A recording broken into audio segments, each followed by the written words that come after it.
A huge shout out to the overthinkers. An overthinker. He watches the show. To the overthinkers, shout out Buffet too. All about faith to this is Parker, yeah. Thank you, overthinkers. Keep inspiring the next generation. Shout out to the overthinkers. Thando kuphela. Much love.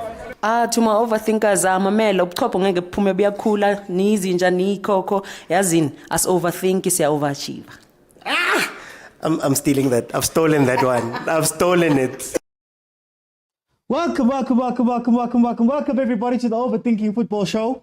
I know, man, these shows are few and far between because, of course, we're watching the Euros and all of that is happening in Europe and all of that very nice stuff. We've got a tournament played, right? So we don't get too many of these shows, but because we're moving from the group stages to the round of 16, there's a little bit of room for us to have a conversation. This show is for conversation for those that are joining for the first time.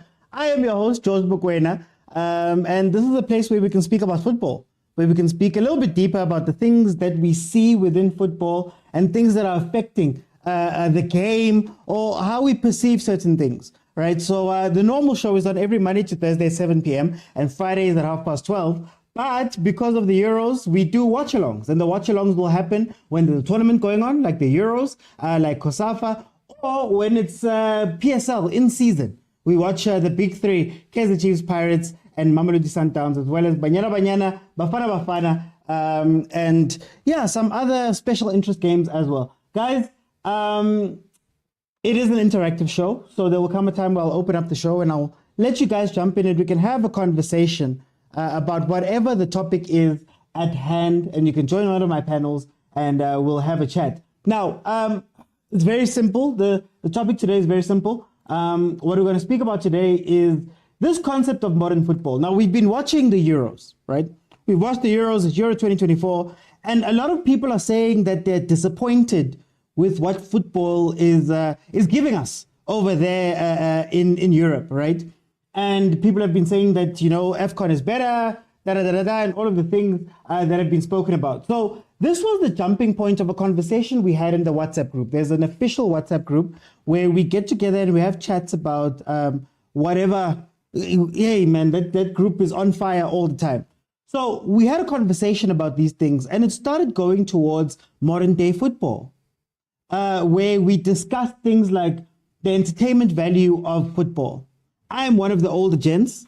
I go and I say to myself, you know what, guys, my GOAT is Ronaldinho, because what I look for in football is not necessarily the tactics of it or these stats or whatever. It was the enjoyment factor that made us all love this football. We watched football. We went outside and tried tricks. We did all of that stuff. It felt as though back then, a lot of the football revolved around the enjoyment of the game, around the entertainment of the game. Then, of course, you get the modern day footballers and people who will consume football. Right, you hear about the tactics, you hear about the 4-2-3-1s, you hear about the inverting left backs, tiki-taka, forward dribbles, XG, all of those type of things. And football has moved towards a more stats-based approach. But where the conversation took us was we started speaking about the players themselves. What has changed in players? And I'm of the opinion that old school players didn't have so much tactical weight on top of their shoulders. They were able to go out and solve problems. I think it made them a little bit smarter on the pitch. It made them see the game. So they were adapting. As the game ebbed and flows, they were reading the game. They were having to figure out things and solve stuff because your coach is not going to tell you everything. And the newer players, the newer football is very, like I said, technical. The guys are extremely talented. Supremely, they've got all of the stats, the nutrition, the everything, analytics, all of the things that make modern football what it is right now. So what I found, and this is my opinion, and I want to get your opinion, this is why I'm having this chat, is that the new players, as technically gifted as they are better, they are faster, they have everything that is better. Yet when they get onto the pitch, the thinking of the game, the adapting to what you're seeing, not having to look at your coach and wait for your coach to tell you exactly where to stand where to run, where to go, how to do this, how to do that, or having to wait to halftime in order for there to be changes. I think that is what's lacking in this modern game, owing to the fact that control is very important in this modern game. I can't have you be a maverick and run off in another direction to go score a goal in another corner. I need everything to work together. And the reason why we brought this up in chats about the Euros is that you look at the really big teams. You look at your Frances, you look at your Englands, you look at all of those teams, and you think to yourself, surely Foden is a better player than what he's showing in England. Surely, if it was up to him or if he saw it on the pitch, he would be able to solve some of those problems. And now you find that there's a question of overcoaching. There's a question of players being over-prepared. There's players who play in so overly detailed systems that when you take them out of it and you stick them into a national team, they don't know quite what to do. So I want to have the conversation today about this modern football that we speak about, but also I want just to know from you guys, has football improved? What are we seeing that's different? Are players overcoached, undercoached? Is it a good or bad thing? Is the pepification of football a good thing overall? And are our coaches learning the right lessons from Pep Guardiola, for example? So I'm going to open up the lines, guys. Please remember, you have to be following me in order to jump in so that we can have a chat. And I want to hear from you. What you guys think about this topic that we are having here today. Let me see. Lisedi says, Pep ruined football with these systems. Mtogo says, seriously speaking, modern football is technically stats-based and all about possession, no passion. Even that, I think that's another conversation to have. In terms of the passion of football, do we still have the same links? Do we have the same players, right? I'll give you an example. When you speak about Kaizer Chiefs right now, a lot of people are speaking about how the players are not right for the team and they're not up to it and the jersey is heavy and all of that stuff. Is it not maybe a profile that we're missing? Maybe a type of player? Maybe a type of joy when I see Mfundo Vilakazi wanting to jump onto the pitch. When I see Abo Samgelo Zwane celebrating, after a game that one of them got to play. When you see him on the pitch, the way he's confident, the way he's not afraid, doing all those type of things. Is it maybe a certain, not necessarily the type of football, but maybe we're missing the type of player? Guys, feel free to jump in, press the multi-guest button. It is the button at the bottom of your screen that has a pink figure hugging a blue figure. I just want to take this off.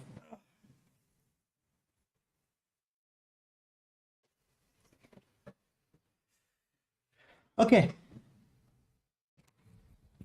It was cold. It was cold. Now it's getting a little bit warmer. So yeah, okay. So since you guys are going to jump in, I'm going to go straight into it. I think for me,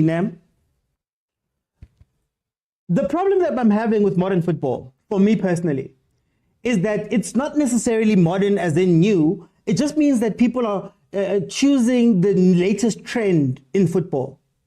And I think some of the coaches are doing it unnecessarily so and not understanding the situations that they have at their teams. Guys, not all of us can play a 4-3-2-1. Not all of us can play a 4-3-3. Not all of us are Messi, Busquets, Xavi. Not all of us are any of those things, right? So my issue with what we say is modern football is that a lot of coaches are trying so hard to fit their teams that don't fit a style of play into a style of play that has nothing to do with them. I see teams trying to play out from the back, not knowing why Pep decided to play out from the back, not knowing why Klopp Geigen presses, not knowing any of those things, but seeing it on TV and thinking that I can go to Morocco Swallows and play that game. I feel like we lack an element of coaching in that our coaches want to mimic the big coaches, the Pep Guardiolas and all those guys so much that they forget that there's a whole bunch of development in coaching that needs to happen. We have a lot of coaches that make a noise about, hey, they need this signing, they need this player, they don't have this player, they wish they could spend more, they wish they could do whatever. Instead of just going, you know what, guys, this is the team that I've been given. And it's hamstringing a lot of the teams because they don't know how to play these games. And we see it. And we see what happens when the coaches leave. When the players leave to go play at another team or they go play in another system. It's hard for them to adapt to those systems. So that is the problem that I have an issue with modern football for that. I think maybe I'm being nostalgic and I will be honest. Maybe I'm being nostalgic about the football that I used to watch. But everybody had a different style. South Africa had its own style based on its own players. The Samba boys in Brazil had their own style based on the strength of their players. You go to Germany and they had their own style based off of what? Their own players. But we don't get that anymore. We don't see those type of things, right? We don't see a team that is diametrically different from another, or it's only done at a very high level. So Carlo Ancelotti plays a completely different football to Pep. Pep plays a completely different football versus Klopp, for example. But for the most part, a lot of our football looks exactly the same. I'm going to invert my right back, and then I'm going to try build up this way, and my wingers are not necessarily wingers, but they're going to come inside. It takes away an element of individuality, but it also takes away that element of, I'm not going to say surprise, but a difference in what we're watching. And it also brings in the quality question, because if I'm playing Barcelona, who play tiki-taka, and I come with my little tiki-taka, when we meet, inevitably, I am playing in your ground, and I'm trying to beat you at something you invented. Instead of going, let's go back and look at what our strengths and weaknesses are. Now, it's not to say that those old guys were perfect. I will never say that.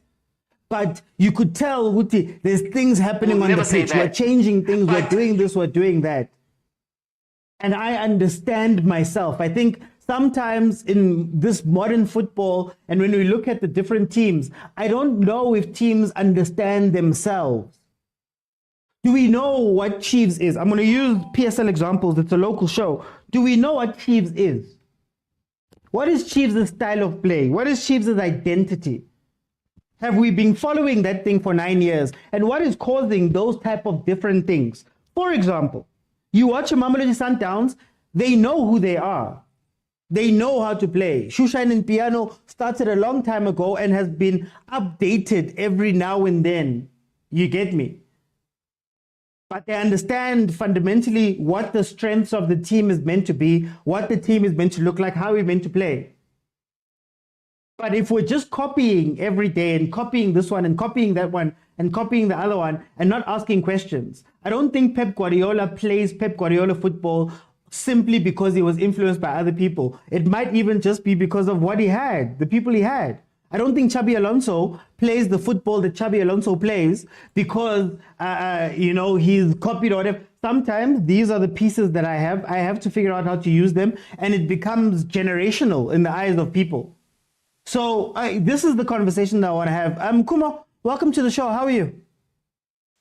Fine. I'm good. Kumo, I don't know if you saw the chat in the group, but I want to ask you, firstly, before I go too far, welcome. What are your general thoughts? And to you, what is modern football? Hi, Magrai. This conversation it ties down to what we've been having over the past conversation in terms of like African football and European football. Ne? So I'm gonna bring this point, and no, I haven't seen the chat in the the group because I was busy. Ne? Okay, So, no stress. Yeah, I get it right now. Everyone perceives Europe as the best, as the pinnacle of football, and everyone should aspire to European football. So, marketing in the PR team of European football is insane. Every mediocrity is the best. Even the boring players like Bufoden, but get the best. You get my point? Yeah. Mara, we know who Bufoden like Mabena, for instance. Mara, because Mabena was down to my Chiefs, as much as food. And I get a look over Europe. they're gonna perceive him as better. Yeah. So my guy, I like the comment that you made, and I'm gonna also reiterate on that comment that you made. Ne? Yeah, hore. First of all, Europeans have a particular style of play based on their strengths. Why one? Rena here in South Africa or sovereign region, we are built small in stature. Hence why the only way we can actually compete, and the only way and the reason why we got so much flair like the Brazilian and South American guys, because of like they are tall, so we can't play those long crosses, we can't rely on height and strength especially to win games. So we have to be fit, like we have to be fast, we have to move the ball quickly. Yes, modern football it's efficient in terms of getting goals. But George, when last did you hear the phrase "the beautiful game"? Like A very long time. Because Mojomo used to stand on football. Yes, I understand that it can be annoying at some point, especially when you're losing, but you're doing this Phillies games mentality. Mara, that thing makes us unique. It's our identity, it's our culture. So imagine if you could like marry those two, be efficient, Mara have that flair to entertain us. I want to eating the early 2000s. And yeah, sharp. Well, then I understand I can be a bit of nostalgic, but it's what really made me fall in love with football. The stuff that you call modern, I think it's just the way to classify, your elite status on the others, aka classism. I want. Modern football. Classism. Yeah. I just wanted to. Oh, wait, there's a. Edgar, Edgar, can you just mute there? Kumo, I wanted to ask you. I want to play devil's advocate. Is it maybe just an age thing? Are we not being those old men who say, hey, Nina, these kids don't know anything. We knew football back in the day. Is it maybe one of those things where we understood that football and we loved it, and the world has moved on, and this is now the bookies game and all of that stuff is what excites people? Nah, listen, hence why I mentioned Jomo in Mabena. I know who Jomo is, but I've never seen the guy play. But when I look at his videos, I can see he was extreme in expressing himself in football. Mara, if you know something good, if something is beautiful, if something is enjoyable to watch, it doesn't matter how old you are, you're gonna enjoy it. Because right now, you get Haaland. Haaland, he's a scoring machine, but he sucks. I don't want to watch his games. I entertain me. I would rather watch Ronaldo, whichever one, Mara R9 in particular, revealing my age, my actual age, despite everyone thinking I'm young. Ronaldinho, they did the same thing, Mara, wow. How about you never go on YouTube and say, I want to see Haaland's highlights?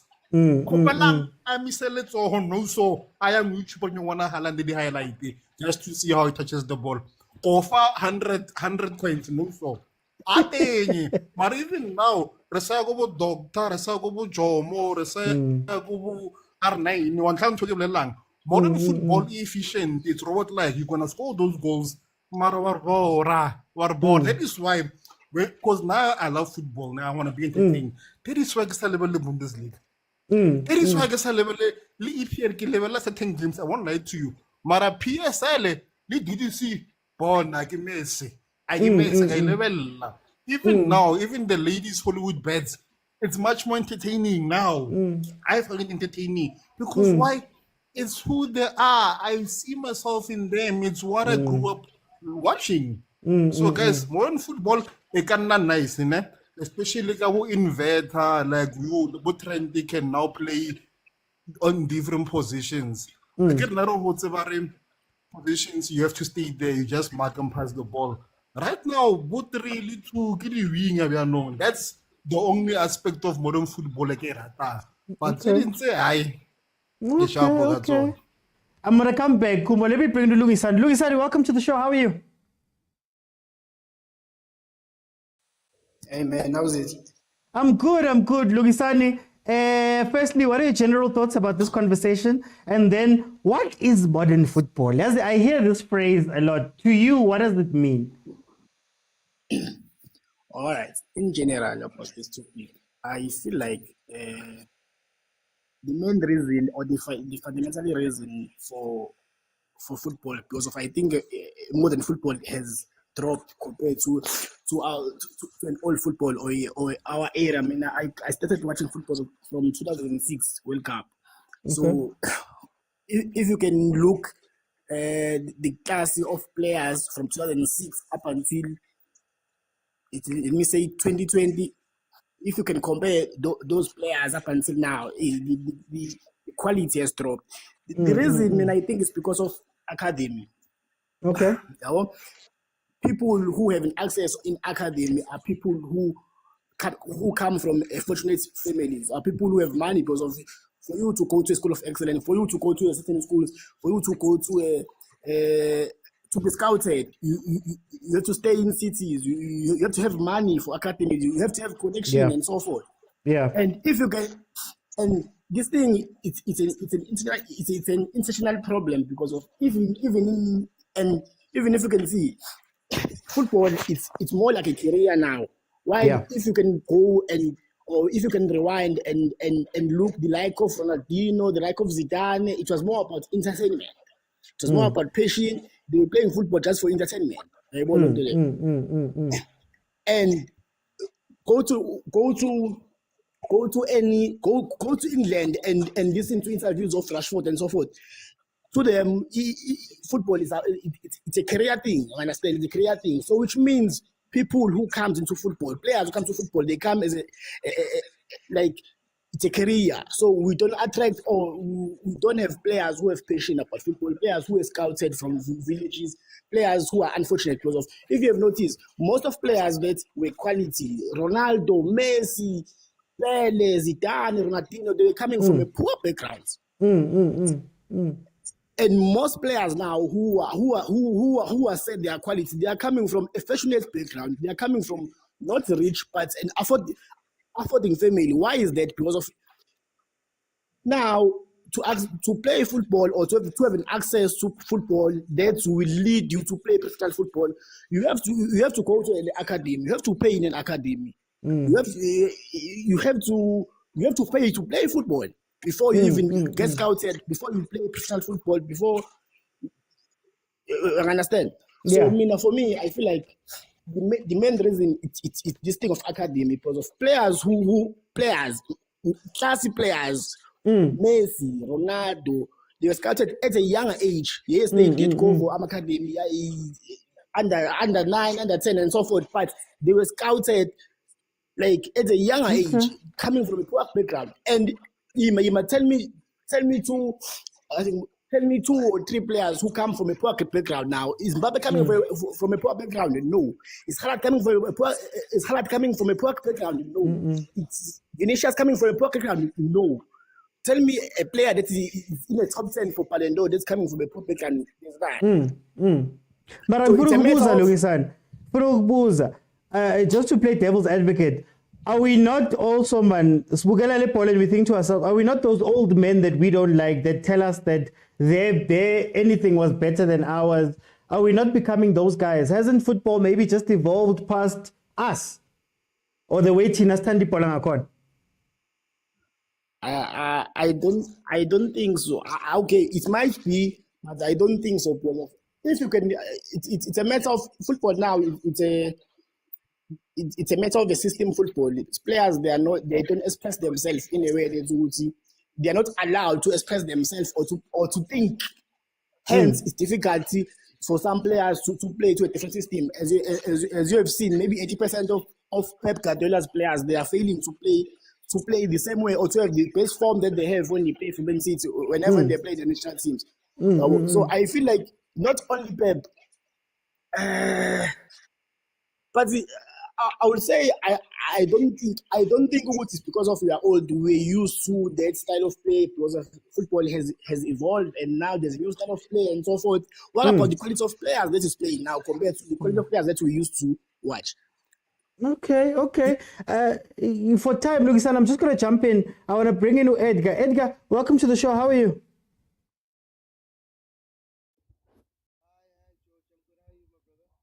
You sound very far away. I don't know what it is. Oh, sorry. There we go. Let me just put it a bit closer. Yeah. Welcome, my brother. How are you doing? I'm well, and how are you? I'm good. Tell me, what are your general thoughts about this conversation we're having? And then, can you explain to me what is modern football? Because I hear everybody say this in arguments and debates, and I'm not sure. In your definition, what is modern football to you?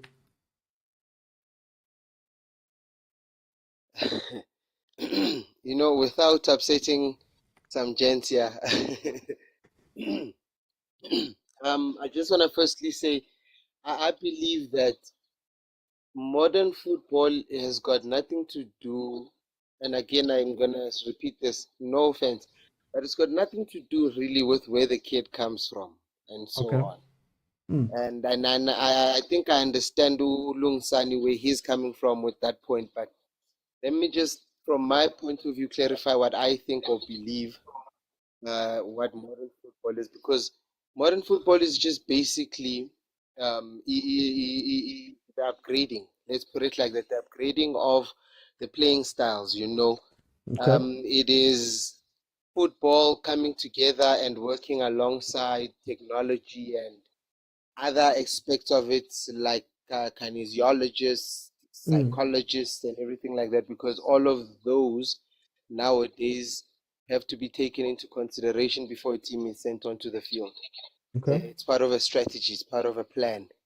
I think it is brother Longisani here talking about Vinicius's background.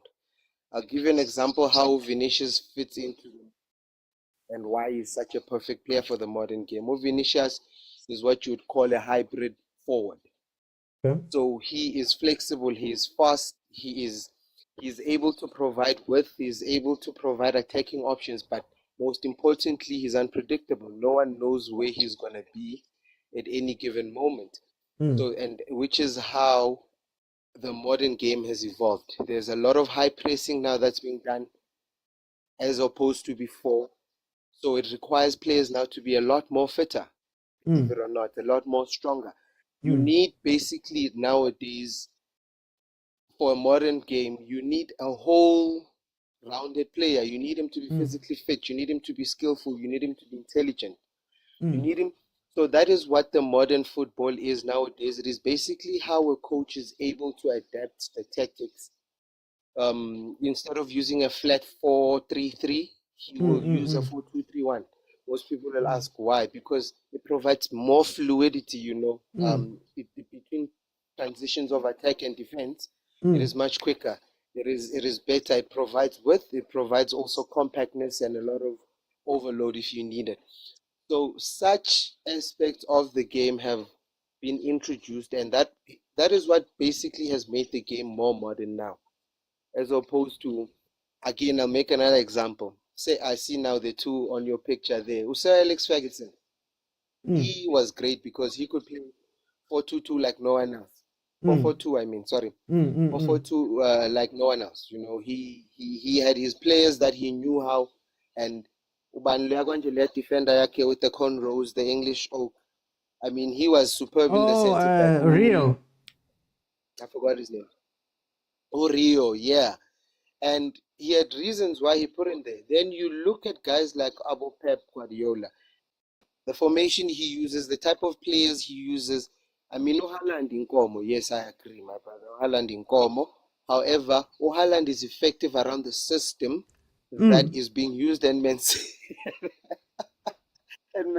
City, you know. So Haaland is able to provide the goals because he's got pace, he's fit, he's able to track back, he's able to go fetch the ball and bring it out again and go attack again, you know.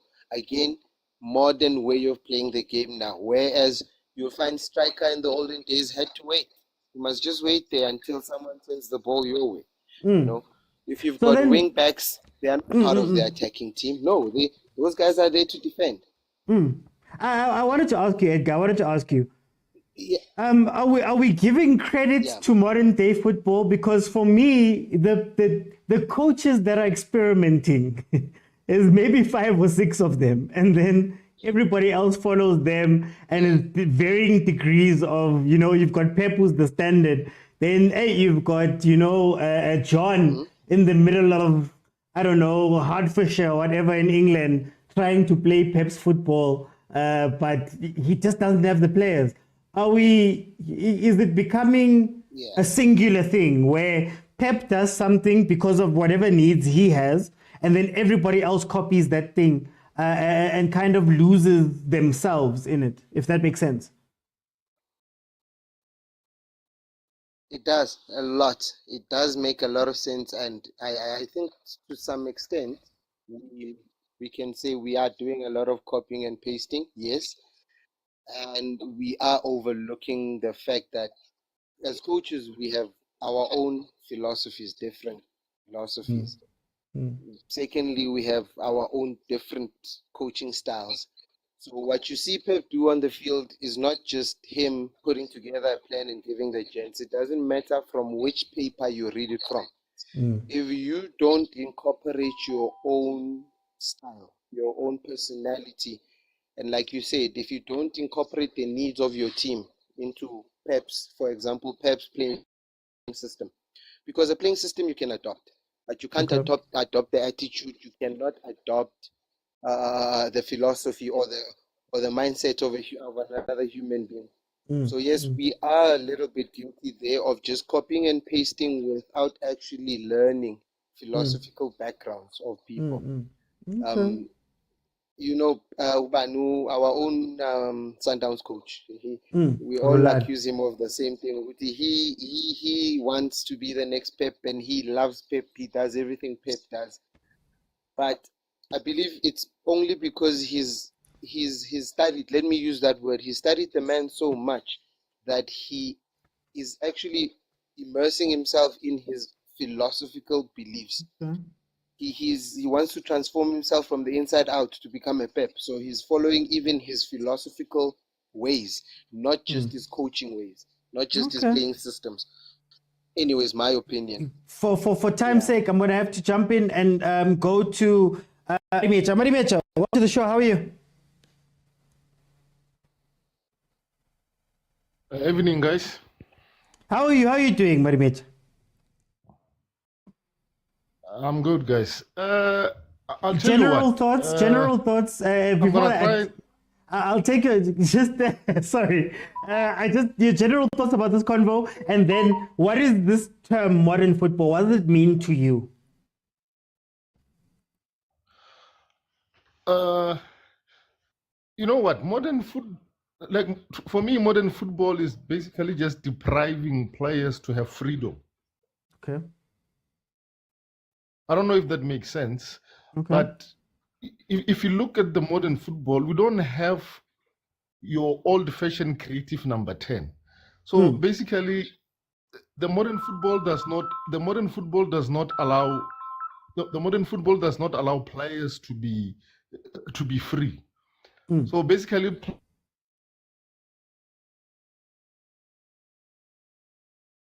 I think, and that particular system forces players to somehow. Hello, can you hear me? You just cut there for a little bit. Maybe just repeat that last part. Okay, I'm saying the players in this particular football, they're not allowed to be as free as they were in the previous years. Like you used to have the likes of Zidane, the Ronaldinhos, the Pilos. I mean, they used to do whatever that they want to do.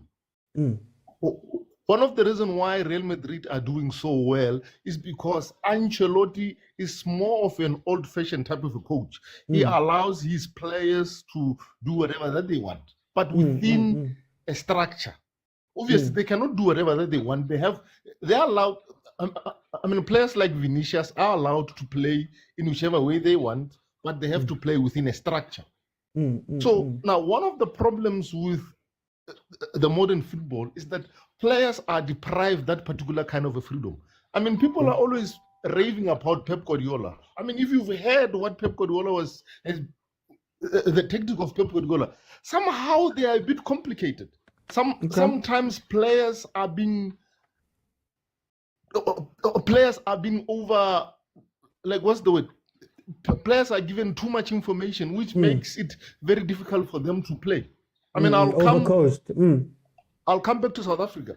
I mean, there was a time after the game, Rulani Mokwena was being interviewed. He was talking about his players not passing, like he talked about his players not making enough passes.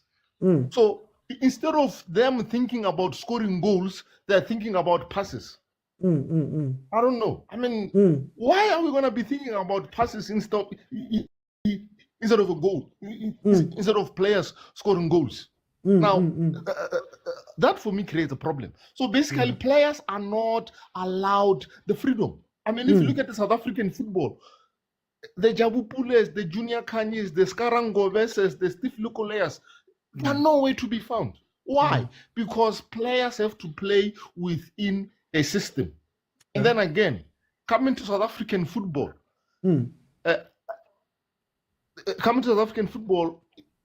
in terms of scouting of players, I don't think we have to scout our players the way the Europeans are scouting the players. You cannot compare South Africa with European football. Now, South African players cannot be scouted via trials. In my opinion, South African players have to be headhunted. Now, the abolishment of school sports has basically deprived a lot of players from being scouted. I can tell you now, each and every guy in a township, we know of a guy who was good enough to play in the PSL, but unfortunately he was never scouted. He was never given an opportunity to play.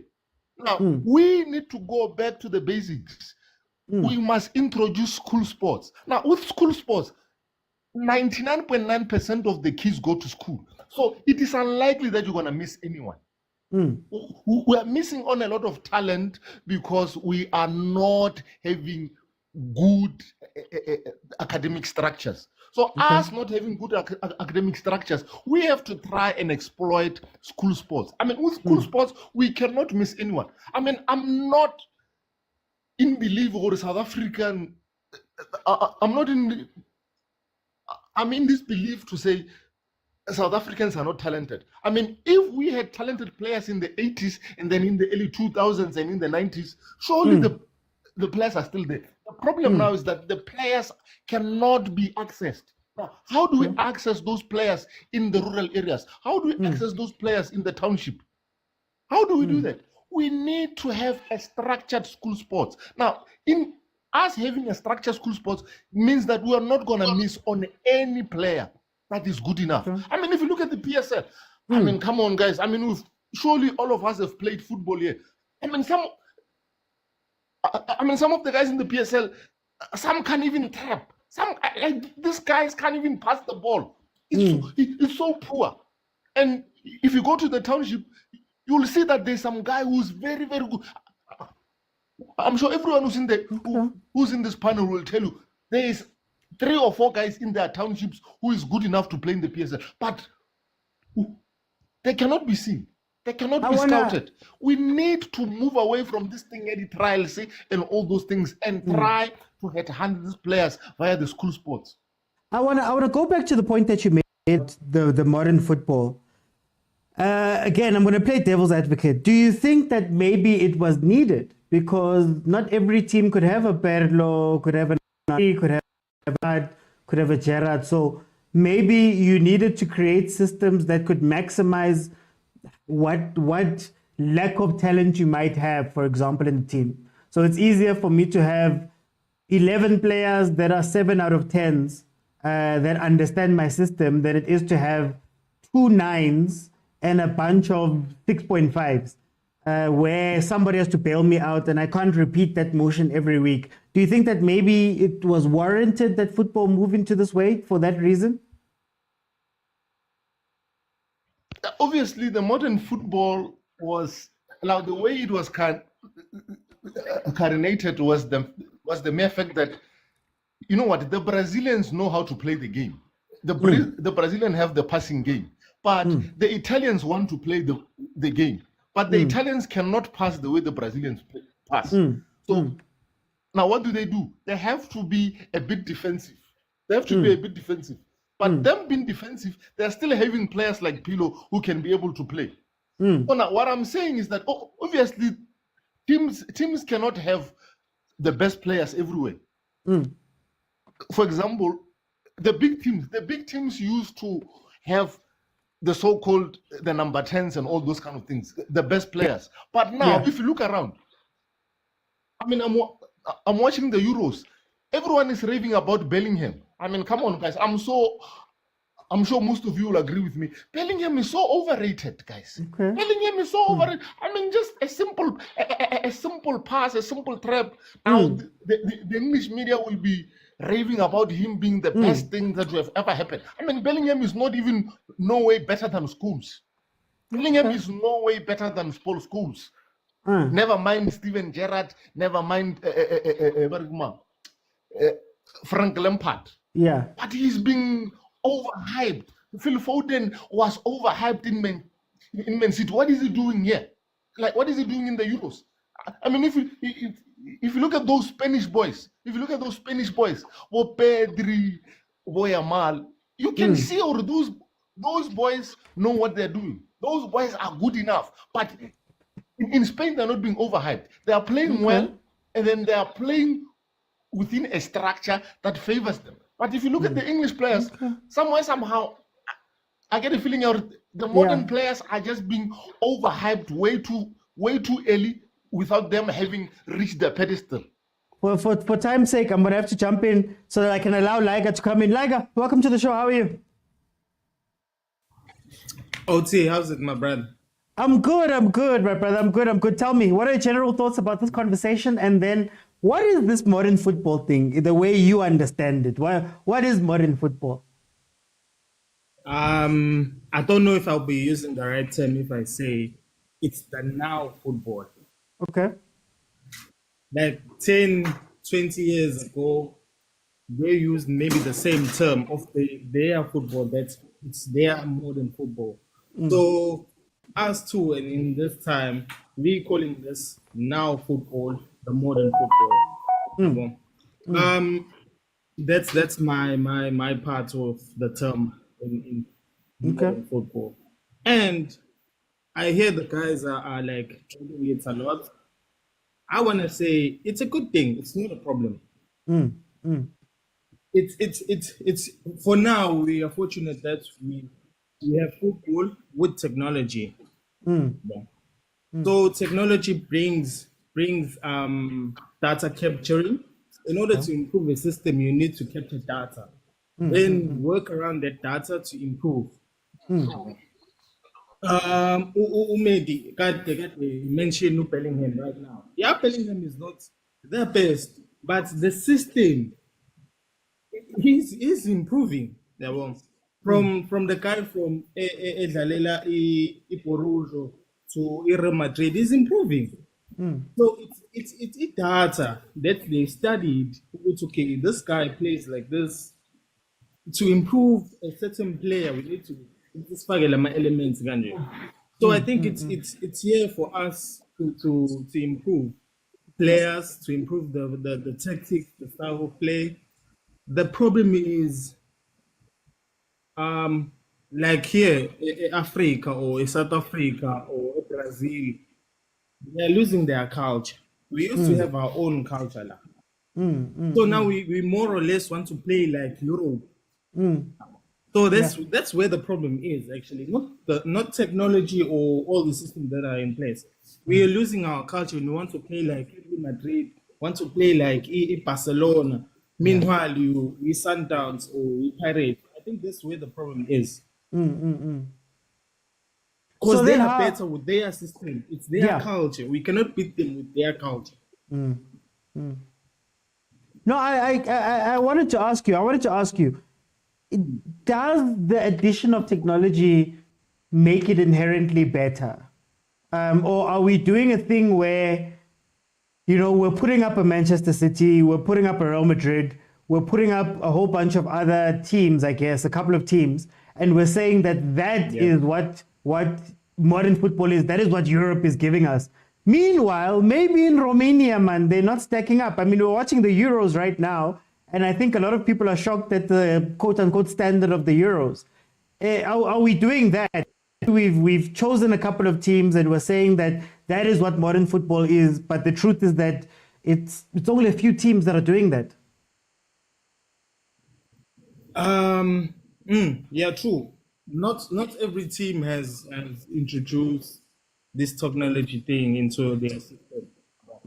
It goes back to what I said, the culture. They understand their culture of football. Okay.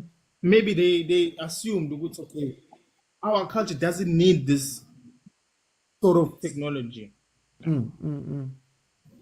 But what I believe is, if you would take in England versus Bafana, England without modern technology, Bafana with modern technology. Play them like couple of matches. If Bafana studies more and more of England, we are more likely to improve. We are more likely to end up beating England one day.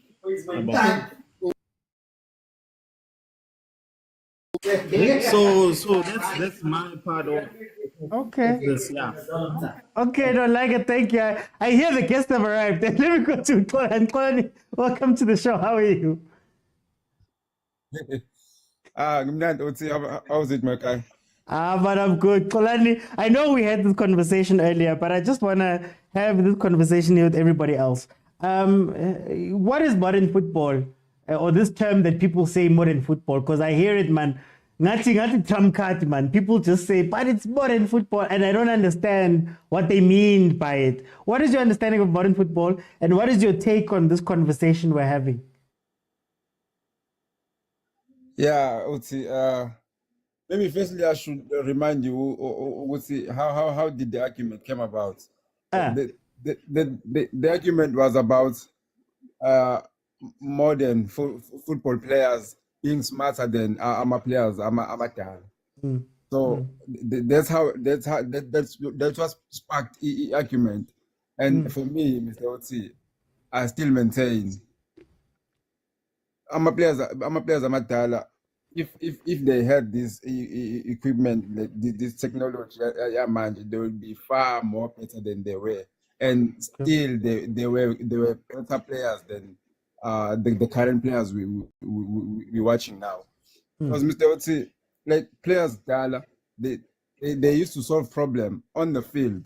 Yeah, they didn't rely that much on the coach. Because for me, if you ask me in modern football, or Mazembe angetsemga City now football, I think I would say modern football, it's my rules, you play my way, or you sit on the bench. Like I think there's no room for creativity. There's no freedom for my creative players, because if you try and make and try and find a solution, and it doesn't work, coach will look at you the other way, because I think it's more about the coach than the players right now. I'll say that, Mr. Oti. So then, just to play devil's advocate here, isn't this the way the game needed to go? Isn't this a way where maybe if I can make my system as detailed as possible, I make sure Uti has the Xolani is tasa me 10. Maybe he can understand everything that's happening on the pitch. But ukhona George lapha man who's who odlala ku right wing, slow nyana man, he doesn't understand what's happening here. So if I can make sure that all of those players are comfortable in the system, make sure Guti, I know they know exactly what they need to do. Isn't that what we needed in football? But Mr. Oti, football is for our fans, Mr. Oti. It was meant to be entertaining, and also, Mr. Oti, I think maybe I'm Mr. Oti. Yeah, but if it's not entertaining, Mr. Oti, so how are you going to be able to attract some fans as a ball? Yeah, but hey, yes, Okay. I've lost my trail of thought, Mr. Oti. No stress. I'm gonna come back. I'm gonna go to Kumo quickly. Sure. Kumo, I'm gonna ask you to do something quickly before I move on to the next panel. Can you tell me some of the strengths and weaknesses of the old game, quote unquote, and some of the strengths and weaknesses of the modern game? Aren't there things that we could share between the two of them? Hey, guy, I'm young. I don't know. So, early 2000s or whenever. yeah, I'm an alpha. You gave away your age already, Kum. Oh, okay. The strength of the older generations was that they knew how to keep the crowd entertained. There was hardly any seats left when the crowds were playing.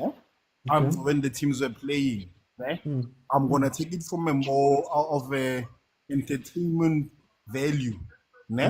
But now the strength of the modern football is adaptability.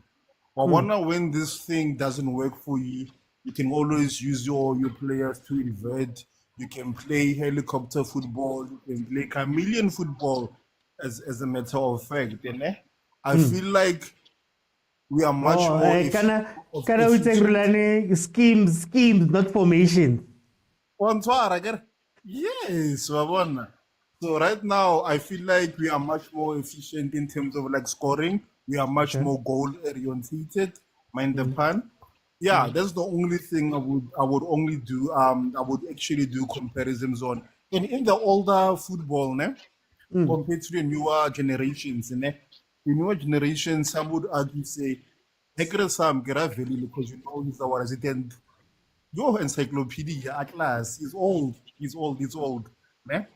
Like he's gonna say moral footballers are soft. And we complain a lot. But on the other hand, the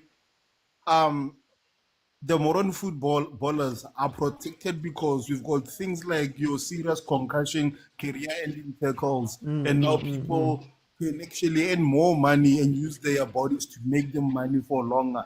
So not the only thing that's different. Which one do I prefer? Entertainment value, older generation. Mara, everything else, modern, it's always better. How much of this is a trend, Kumo? How much of this is just football cycling?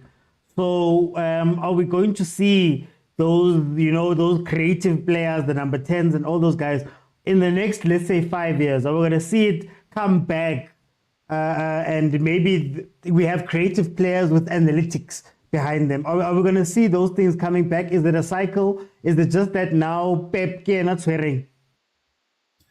It's a cycle because flavor of the day, he's arguably the most influential manager we have right now. But imagine if a team like Bafana, or a team from Brazil, Brazil because its most prominent players are playing in Europe. But if Bafana wins the World Cup, everyone is going to take notice. They beat Pep's system, they beat Carlo Ancelotti's system, maybe Jurgen Klopp's pressing system. Their true philosophy and style of play. Maybe, man, we should go back to our roots, and do what they do. Because right now, Nigeria is dominating their set style of plays. So it won't catch on for now because a lot of eyes aren't here in the PSL. Okay. Sundowns next year, Mira Planet, then I definitely. Okay. Let me bring in Lugisani. Same question for you. What are some of the good or bad things that? What are the the positives and negatives of the old football? What are the positives and negatives of this football? And are there things that we can share between the two? All right. I think positive about all football was that for players, actually, as players, they were more allowed to express themselves or to think for themselves. Okay. And then, yeah, it was easy for the coach. It was easy for the coach as well, because the coach was not gonna go extra mile to coach a player, how to prep, how to dribble a player. Most of those players, a midfielder was good on passing, a defender was good on marking, a striker or a winger, I'd say was good on dribbling, a striker was good on finishing. And if you can check the quality of players now, you'll find a midfielder but can't have a perfect pass. You'll find a striker can't have a perfect finishing. You'll find a defender who can have a proper defending. Defenders, they are more about passing than marking now. Modern football. So I feel like in all the in an old area, the disadvantage was, I feel like defenders, even though all defenders, they were not, some of them, they were not pressing as the current one. But I feel like they face more skillful players compared to now. Okay. If you can compare maybe the era of Messi, Ronaldo, Ribery, Robben, strikers above Van Persie, Suarez, Benzema, you can see what the defenders were facing, Drogba, Rooney, all of those players. If you can compare to the current one, so defenders, I feel like all defenders were facing more tighter attackers compared to now. And then for coaches, it was easy for a coach to coach a player who's coachable. It's easy for a coach to coach a player. You just only introduce a player to the system, not to coach a player how to finish, how to pass, all of those things, how to trap, all of those basics. And then I feel like in this new area of ours, in this modern football, I feel like the advantage is like, even if you are not good, you can be a footballer now. As long as you have the media on your side. I feel like the players, they are less criticized compared to all players. Do you think that maybe okay, go on.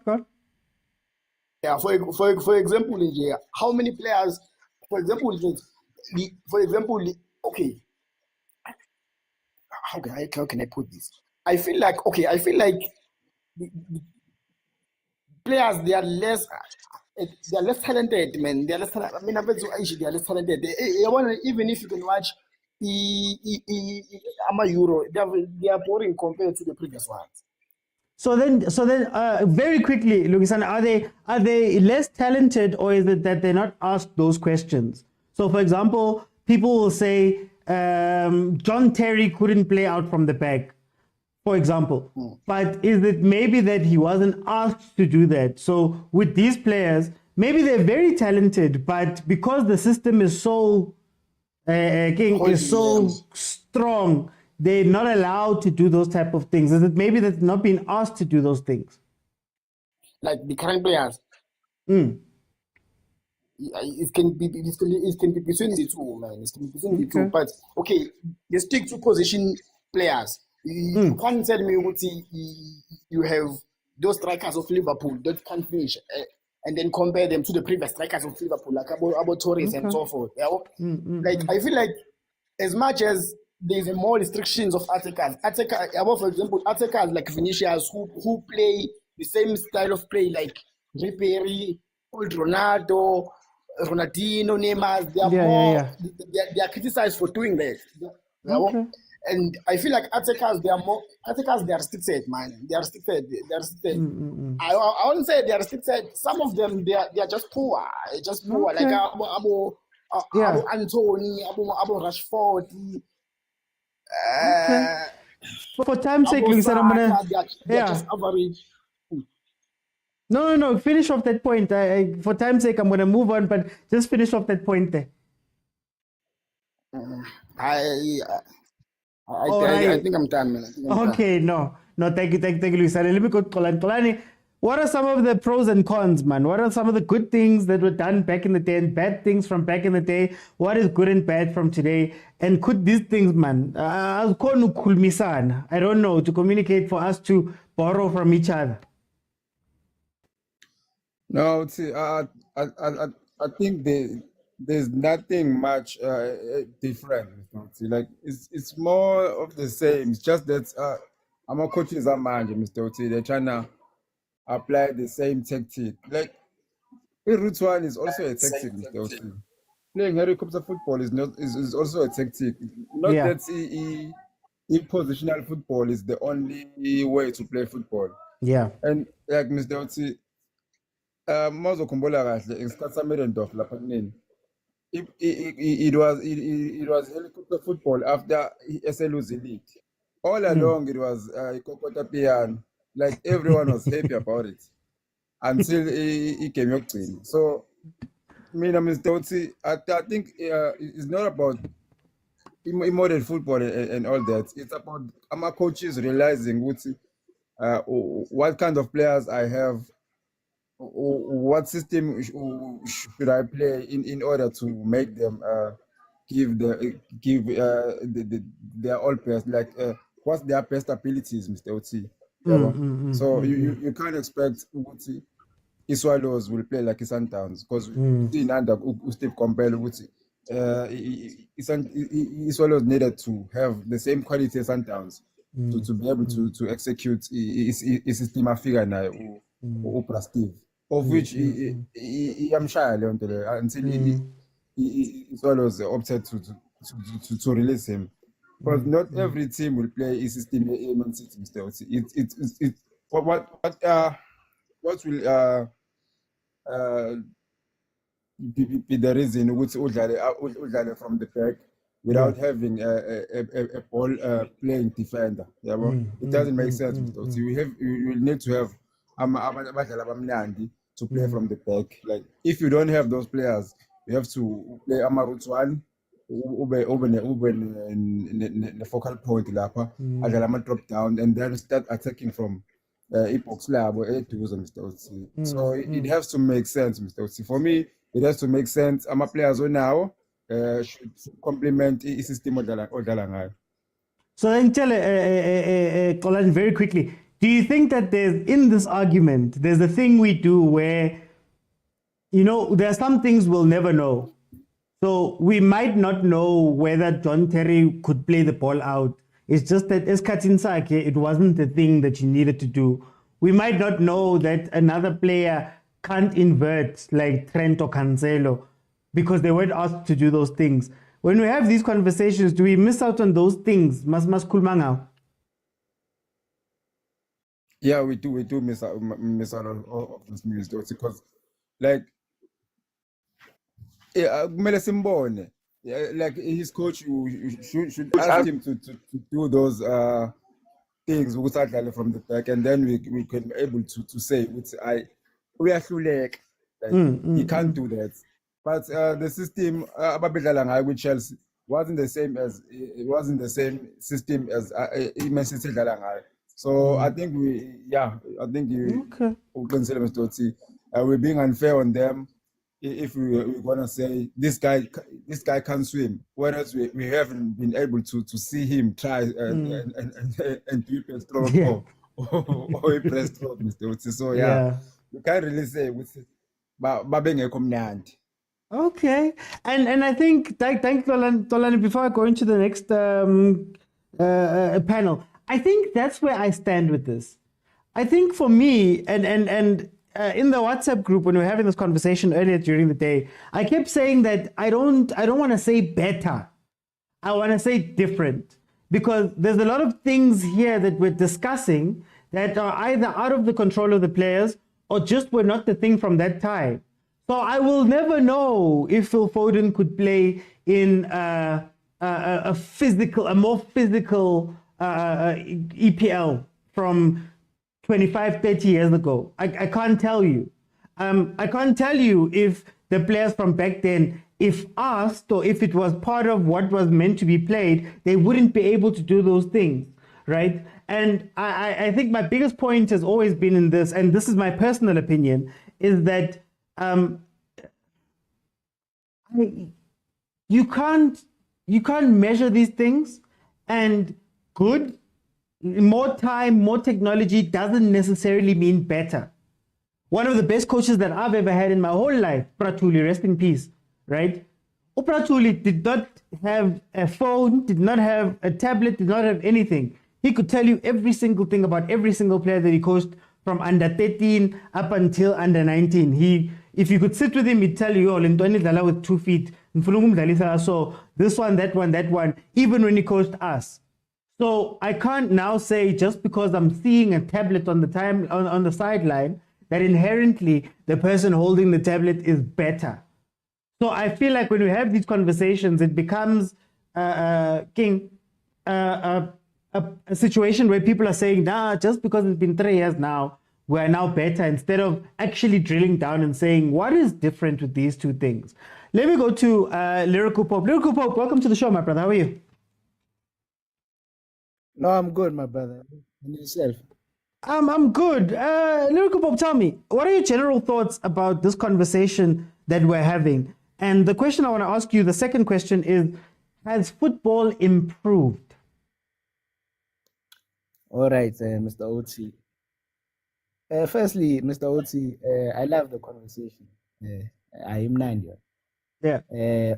But I feel like my general thoughts is that we sometimes don't analyze properly, in a sense that, especially with Pep.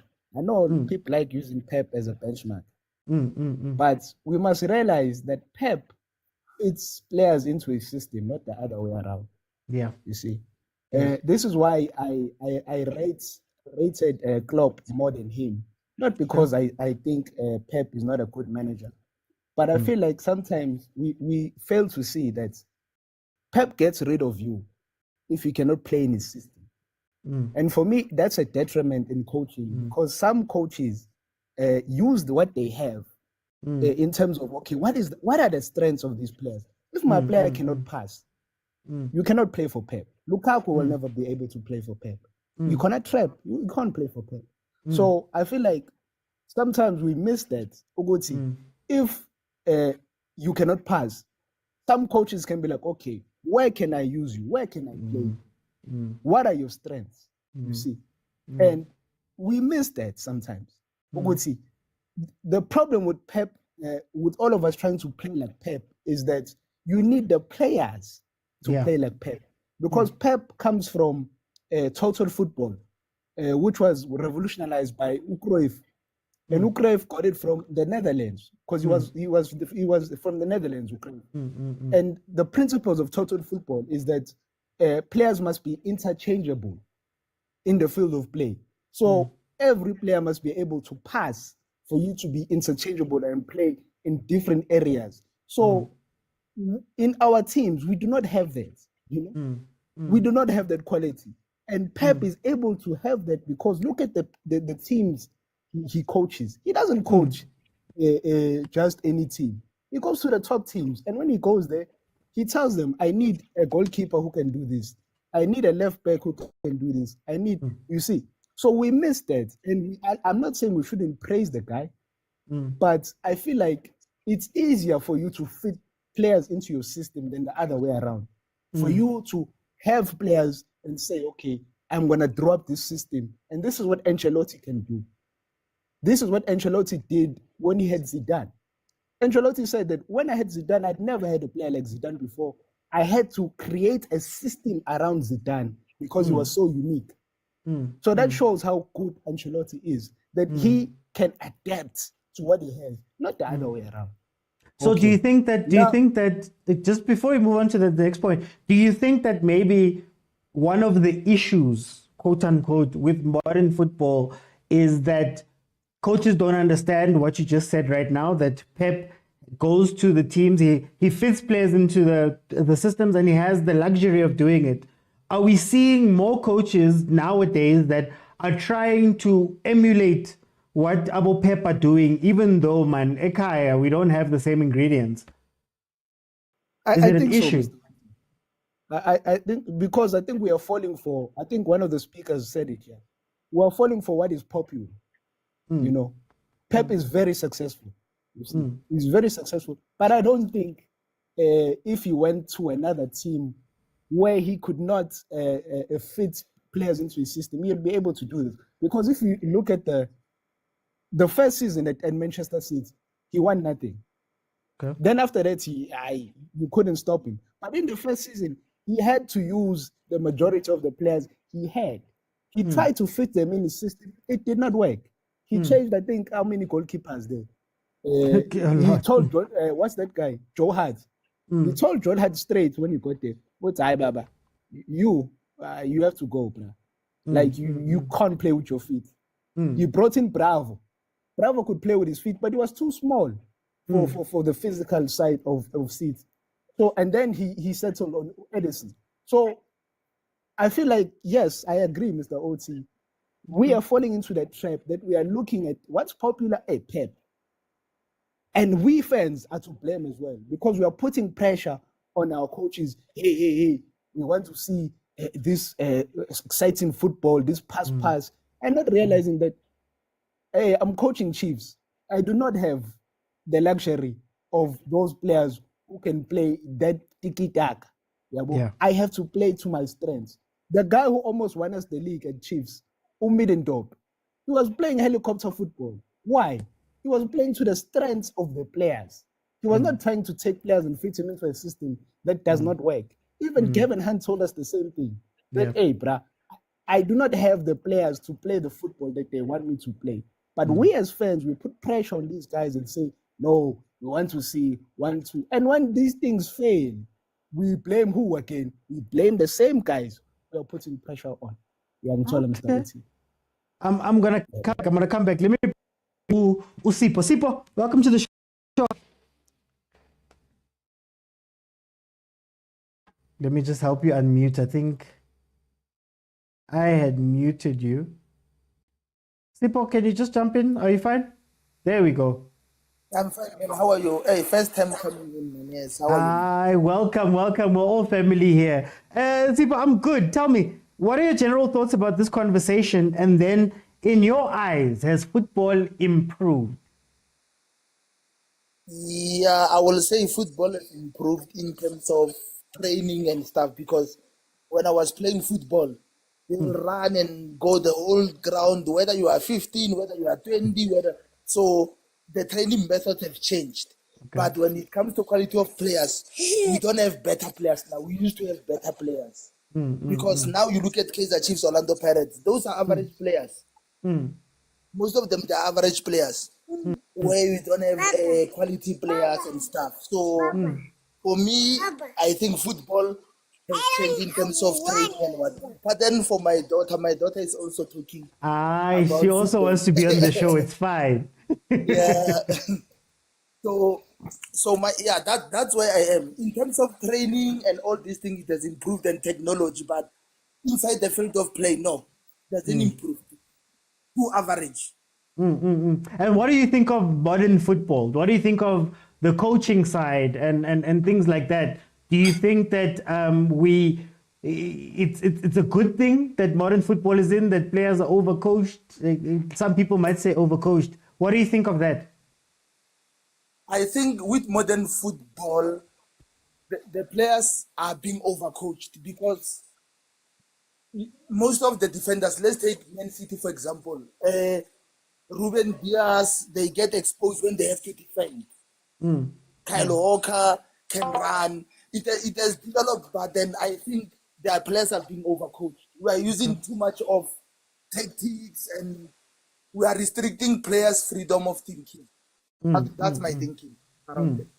Okay, And I still think the late coach like Ted Dumitru, who allowed players to express themselves. We need coaches like that, not whereby coaches will play like robots. I support Man City, but I'm not a supporter of Pep's way of playing. Okay. Because you can't be playing, because if, like the other gentleman said, if you cannot pass under Pep, you cannot play. Remember the EPL of Stoke City, where you go, they play numbers. Yeah. You remember that? Yeah, and now we are seeing almost the same kind of football that is predictable, whether we like it or not. It's almost predictable. Because with Man City players, they're not going to lose the ball. They're just going to keep the ball. Sundowns used to play like that. They used to be called Tushine and Piano. But yeah, the quality of players. But with Pep, it's he believes in that philosophy. He's the best coach. He can't run away from that. He won at Barcelona, Bayern Munich, and now Man City. That means his philosophy is working, because he gives the players that he wants to play in his team. But I'm still challenging Pep. Pep won't coach a superstar. That's what I'm challenging him. Messi, he groomed him, but he won't coach a superstar. Because he wants things to be done the way he wants them. That's the problem. He doesn't want. Yes. I'm gonna come back. There's a question I want to ask. Let me bring in Agent just to get the panel full. Agent, welcome to the show, my brother. How are you? I'm good, man. How are you? I'm good. I see a lot of people share a stance, but I want to hear from you. What do you think about this modern football concept? And what are your general thoughts about what you've heard from the rest of the panelists? Yeah,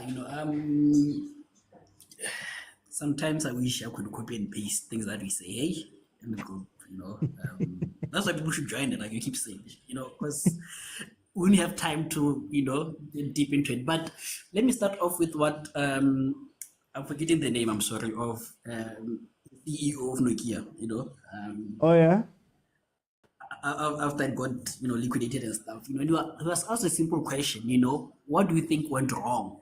And it's like, we didn't do anything wrong, but somehow we lost, and I think that speaks to most things, that if you can't keep up with the times, you are somehow eliminated. Charles Darwin called it survival of the fittest,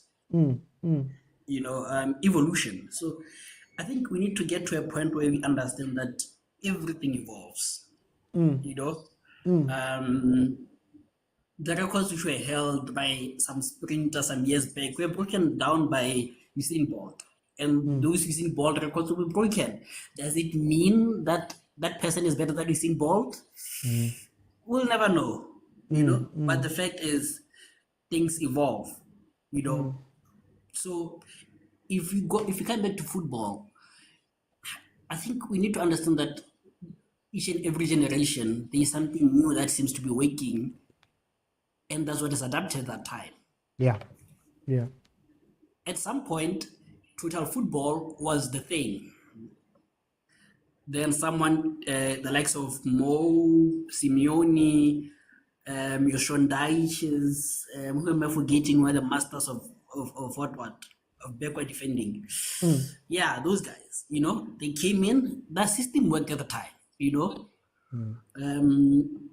and at that time, most teams, except the few ones which have external with their system, they adopted that strategy that, okay, we can sit back and win, But you saw, even with the evolution of time, that Mourinho's style of play couldn't hold it. Even his style of management, his way of speaking to players has changed with generations. They couldn't hold it. Even Simeone, I'm a huge Atletico fan. The way Simeone played in the 2013, 2014 season is different from now. He's more attacking because he's realized that football now has gone that route. So I think for me, we just have to accept that things change. Are they better or worse? I don't think that should be the question for me. The question should be, is it worth it? And as long as it gives you the results, as long as you see that it's giving you results, then it has to be worth it, And sometimes I feel like we are nostalgic about what happened, about the past, And sometimes, even in the conversations of the greatest of all times, I'm like, guys, were those players really better? you know, and also the teams, right? I think one thing that is so different is the excitement about it and the unpredictability. And I think those two are interlinked. The unpredictability of it made the game exciting. But what made teams unpredictable is because you literally didn't know anything about the other team. You know, you didn't have videos to analyze. You didn't have, you know, you'd be surprised in the game that, Otis is doing this. Then you have to think during the game. Now you have the luxury of watching 30 games, analyzing the way OT plays, realizing that he's on his better foot, he's always innovating, he's always doing this. Then you're able to explain that. So the margin of unpredictability has reduced, hence the so-called excitement has reduced also. You know, so for me, I feel like it's not that things have gotten worse or better. I just feel like it's just the stage that you are at. You know, even iPhone in the next 10 years, there will be something better than it. You know, a better in the sense that compared to what we used to have, is advanced. But at the time that thing had, it was good enough. So hence I can say one is better, one is not better. Yeah. I want to go to lyrical pop. I want to ask you, is the question not necessarily what modern football is? Is it maybe that where does it start? Is it possible for, let's say, Mzansi? Is it possible for somebody to come in, look at how we play, or go Kasi or whatever, figure out the mechanics of that thing and upgrade it? Because for me, it feels like we're having a conversation about, fine, Pep is doing this, Pep is doing that. Is there a way for me to look at Sir Alex Ferguson's 4-4-2 and upgrade it? Or do I have to wait for somebody else to do something different for me to copy? I don't know if you get what I'm saying. Yeah, I hear you, Ish. I'll try and answer that. I feel like the issue here is that I think my brother at 007, he spoke quite eloquently. The issue here is that I've heard you say inverted wingers and stuff. And I'm saying, let's think about this. Before the inverted wingers was the traditional winger, Angit. The traditional winger used to go to the byline and cross. For who? The number 9, who was where? In the box. So now, if we have inverted wingers, the inverted wingers go into the number 10 spot. So does it make sense for us to still have 10s if that's how we are playing? You see? So the point I'm trying to make is that football has changed in a sense that we have hybrid players. So that's the reason why you will not see a traditional 10 anymore, because other players play in that position. Even Harry Kane, he's not a traditional 9 in the sense that he's always in the box. He drops into the 10 position. So he's also a hybrid of a 9 and 10. So I feel like that is the issue, that sometimes we look and say, okay, there's inverted wingers. Now there's a false 9. And we don't analyze what does that mean for the other positions that were there. Because now if I'm playing in that 10 position, you as the traditional 10 will cease to exist, because now you must vacate that position for me to be there. You see? This is why some guys like Bruno Fernandes has a number 8 on his back, but he's not but he played as a 10 when he got to Manchester. But sometimes he drops and he's an 8. Sometimes he plays on the wing, and people say, why are you playing there? He's a 10. No, we are misunderstanding modern football. By changing players and saying you are inverting, we are creating hybrids in our football. And these hybrids, like you said, you use Ferguson as an example. Ferguson had a front three that was Rooney, Tevez, Ronaldo. Those guys, out of all those guys, only Ronaldo was the winger. And I believe Ronaldo actually played through the middle because he didn't track back. So even during Ferguson, guys like Ferguson could already see where the game is going. That it does not matter if you are a 9, but it's the strengths that you bring the team. Rooney and Tevez were bulldogs. They used to come back and defend and win the ball, and then we pumped. So he used them wide, even though they were not traditional wingers. So we must remember that, Mr. Oti, that now, because of us changing and saying we have now inverted players, other positions will cease to exist because that inverted player wants to come inside. We are playing Foden on the wing for England. Foden comes inside, neutral, to play where? In that 10 position. Who's playing in that 10 position? You have Bellingham there. But I think, I think the question for me is more of, is that change made because of the progression of football, or was it made because, I don't know, Pep Guardiola got to Bayern Munich and he found Philip Lahm there, and he was like, "Hey man, Philip Lahm has qualities to play in the midfield. Therefore, I can move him into that point." Does it come from, for example, Sir Alex Ferguson saying, "I've got Tevez, Rooney, and Ronaldo. Rooney has to now drop." Rooney himself said, I needed to make space for these two, right? So you can see the needs of teams making those changes and then all of us following. So now I want to know, is there a situation where I can look at the needs of, let's say, South African football or the players that we have, and I can innovate that thing so much that it becomes the next wave? Or does it always have to come from Europe or certain coaches? If that makes sense. Man. No. Doesn't have to come from Europe. It can come from us. But the problem is we are always following Europe. So how can you lead when you follow? You see? So I feel like that's our issue. We can create our own style, but we are always looking to the Europeans. We do not watch our 70s games. I heard people mentioning Jomo. Do we have the matches of Jomo Sono playing where we can watch how they used to play, the teenage lads? Do we have these games playing on television where we can see what our style of play was? Yeah. Because we can watch the Europeans in the 70s. We can. It's there. You see? So I feel like, yes, we can create our own style that can be revolutionary, but that is near impossible if we keep on following. Yeah, but that's my. I like that point. I like that point very much. Let me go to Prasipo. Prasipo, you see, I think in this conversation, whenever I hear it, people speak as though football naturally went there. But for me, it feels like there were needs that were covered, and then that became the trending thing. And now we play that way. How come we're not seeing that in, let's say, South Africa, where our kids are gifted technically or on the feet? We know they're gifted with dribbling and all of those things. But there's no one going, how can I take this that we're good at and take it all the way up to the moon? What's happening there, in your opinion?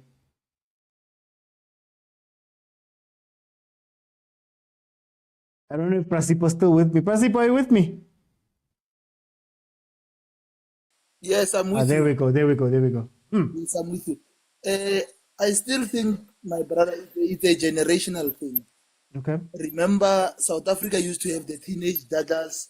I never had the opportunity to watch them. The Jomo Sonos, the Dr. Kumalos, the Nomvetes, and the Bennies. Those are our golden generations. And then, even if you look at Brazil, they used to have the best players. Now Brazil is just an ordinary team. When you play Brazil or not. So I think, like you're saying, we need to go back to our roots on how we identify players in South Africa. Because I think now there is more money involved in selecting players. Players who have money and agents, they are able to get into our teams. But if you watch a PSL match, you see that there is no quality in most of the teams. Let's take our team, Chiefs and Pirates, our biggest teams. We need the legs of Masongani, Mufukeng, that boy from Kaizer Chiefs, Mfundo. You need to explore this talent. But we are not teaching our players to play to their strength. The involvement of these foreign coaches, I think it's also killing our league. Yeah. because we are not playing the South African way. Even our coaches are doing UEFA license, CAF license, and then our identity is lost. That's where I think we need to go back to our roots of involving more school football, scouting more players from the townships, because that's where our identity is. Yeah, Do we need to? That's my thinking. What more do we need? Because, you know, it's one thing for us to want to go back to our roots, but, our roots or going back to Bokokas and things like that. But what type of coaching are we putting there? What type of people are we putting there? How do we make sure that they're getting high quality everything? I think, my brother, if you can hear most of our legends, they will be saying, hey, if we grew up having these things, we are going to be the best. So I think we need to educate our coaches. We must have a way of playing as a country. If I ask you what is the way of our playing as a country, we don't have a system. Which system can we say we as South Africa were playing our system? Remember 96 team. The 96 team that was coached by the late Clive Barker was playing, we said it was playing South African football. You see, you cannot compare that team with the current team that we are having. Because if I say to you, with the Bafana team that we're having now, I still feel that we have good players. We don't have the best players. We have good players in there. Okay. But while in the past we used to have the best players because of our scouting network and how we identified players. I think we need to get those qualifications from overseas, because the world has evolved. You can't be in an island. But we need to keep our style of playing. Give our players freedom to play. You remember the late Karam Gobese. You remember the Steve Lukulia at Pirate. They will play their football. They will express themselves in the South African way of playing. We are not, we don't play those long crosses and whatnot. No, we South Africa, we dribble, get past them. That's how we play. But then, obviously, things are going to change. And then sometimes when you change things, you may not get the same product. That's what you must be afraid of. I'm gonna jump in. Let me bring in AJ. Okay. Just for time's sake, I think I'll give you guys one more round after this. Agent. Okay. Is this the natural progression of football, or is it Pep stumbled across something, it worked for him, then it became popular? And maybe that's what's stopping us from doing those things ourselves, because we look from the outside and think, yeah, that's where football, that's where football is going. I mean, an example is Arsene Wenger. Arsene Wenger came from Japan, where they've got a particular culture with food. Comes into England and he's like, guys, you can't be eating burgers and drinking beer before matches and smoking cigarettes. He comes with that thing just by virtue of him coming from a different place. And then it becomes are we confusing progression with a trend, if that makes sense? Yeah, I think, you complicated the question by bringing in us and Ghana. Yeah, but you get me. Yeah, no, I get you. I mean, like, you complicated it in a good sense. In that there's two types of things, right? Firstly is progression, and secondly is coping, right?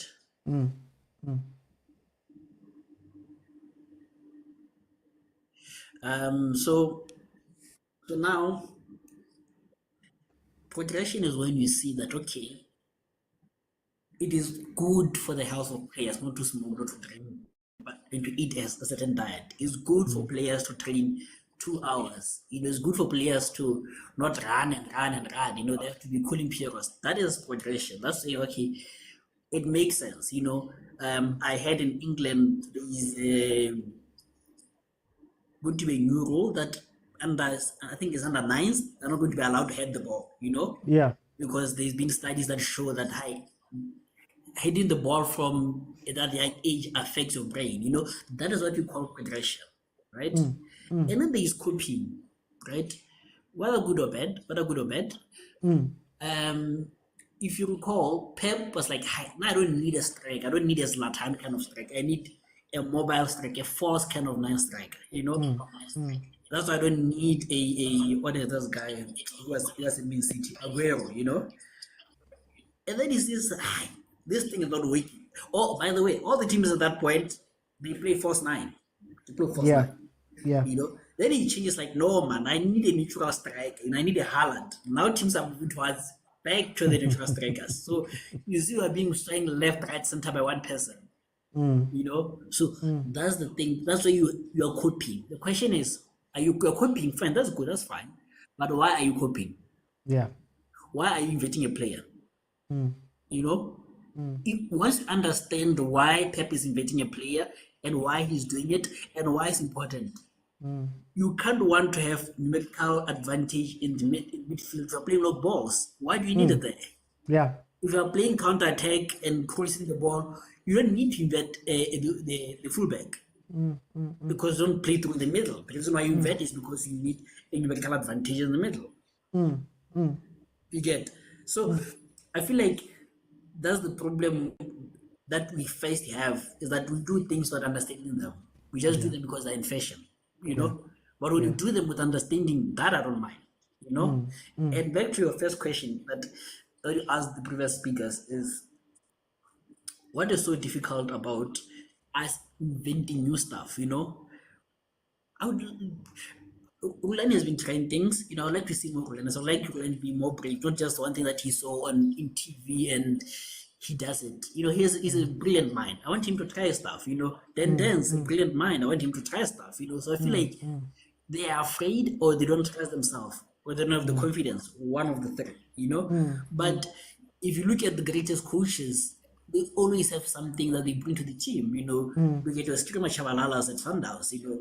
They went around, they're like, okay, we saw the Brazilians play, we saw the Italians play, we're going to combine both, and we're going to show them Piano and Shushai, you know. If you search anywhere in Piano and Shushai, most probably are going to come out with a Sundowns before anything, you know, because he was innovative, you know. Tidi Mitru, you know, same thing, you know. Your Clive Barkers, you know. So players, coaches have to come up with strategies. You can copy, but you have to come with strategies, you know. Like, what is it? Your skillful players.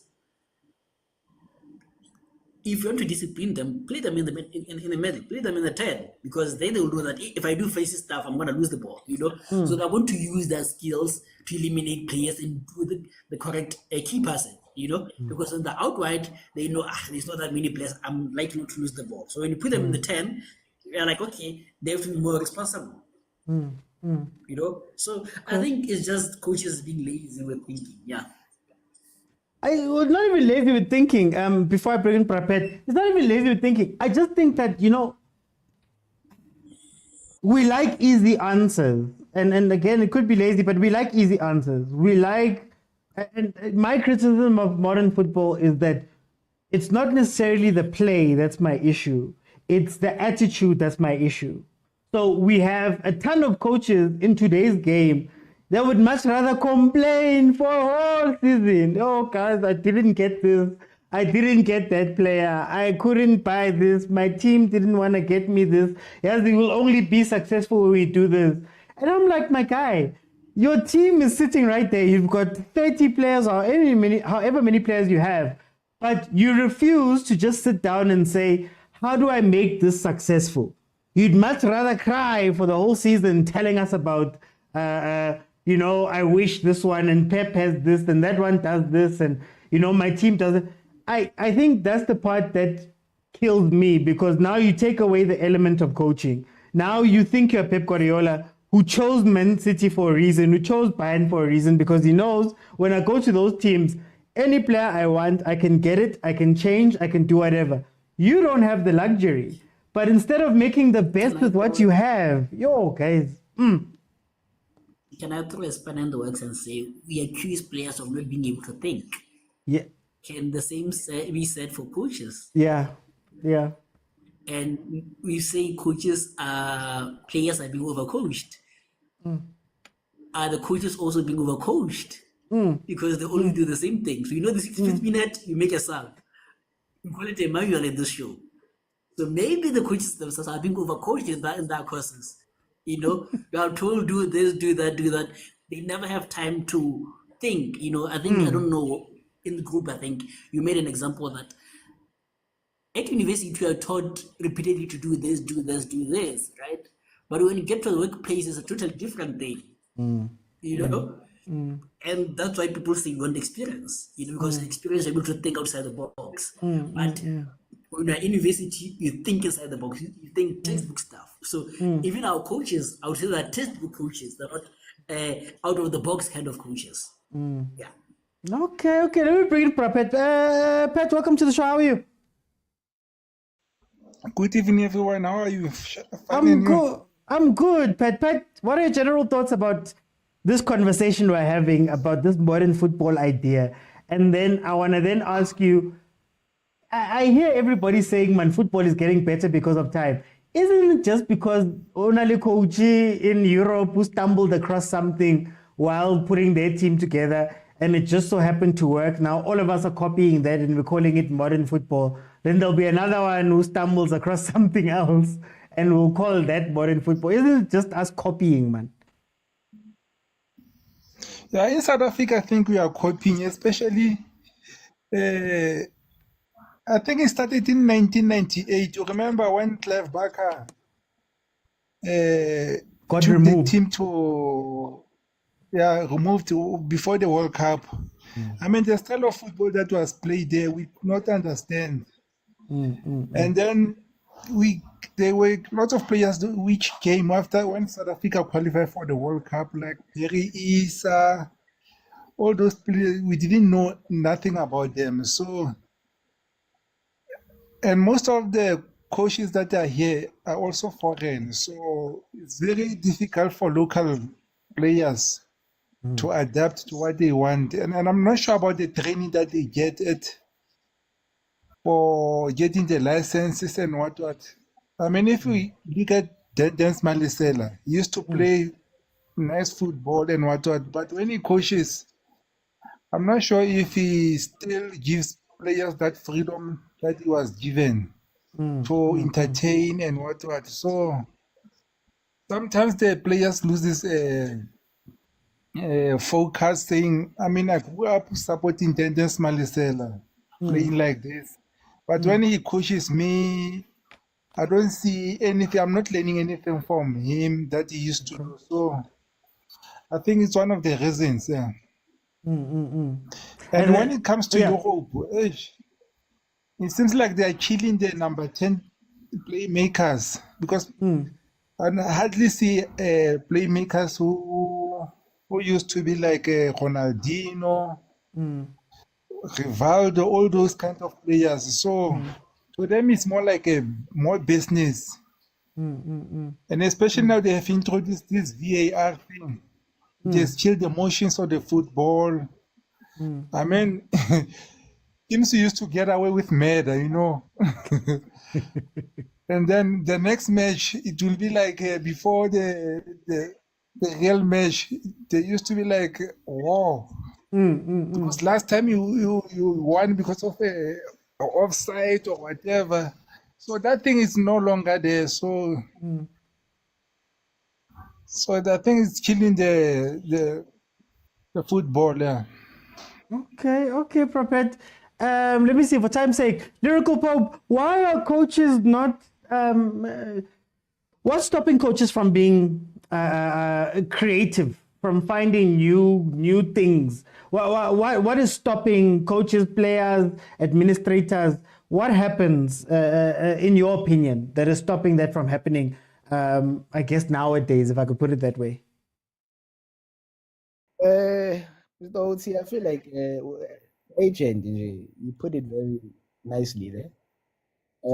And I'm gonna be repeating a few things, but okay. But I feel as if innovation requires bravery. You need to be brave to innovate. because you will seem like a fool in the beginning. Yeah. You see, and we lack that bravery. And I also believe that the fact that this thing of copying people and following people, you can never be innovative. If I'm copying you, Mr. OT, how can I be innovative? Because I do not hold my own thoughts, you know. Because now, for me to be innovative, I need to watch what you are doing and try to read your mind. So this is why we'll never have innovation. We keep copying. And another thing, Mr. Oti, I just wanted to add the Philip Lam thing that you mentioned there. What you must realize is that Guardiola wanted superiority. I think Agent touched on this. Guardiola wanted superiority in the midfield. So when we have position, Lam, you push into midfield. When we have position, Cancelo, you push into midfield.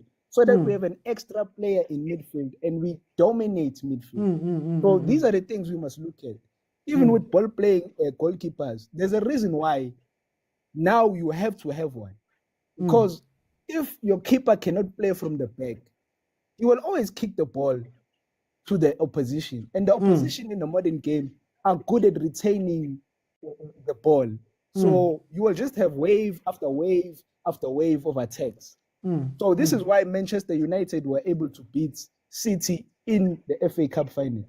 Because they had Onana instead of De Gea. We were able to invite the pressure from City. So we can exploit the behind.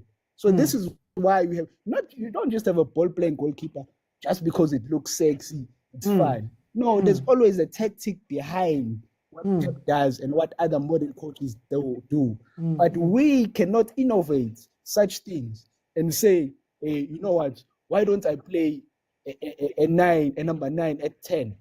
You know? Because we are copying.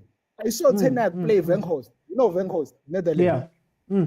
He bought Weghorst, and people say, why are you bringing Weghorst? This guy is terrible. No, he knew what he was doing. He played him at 9. He's too slow.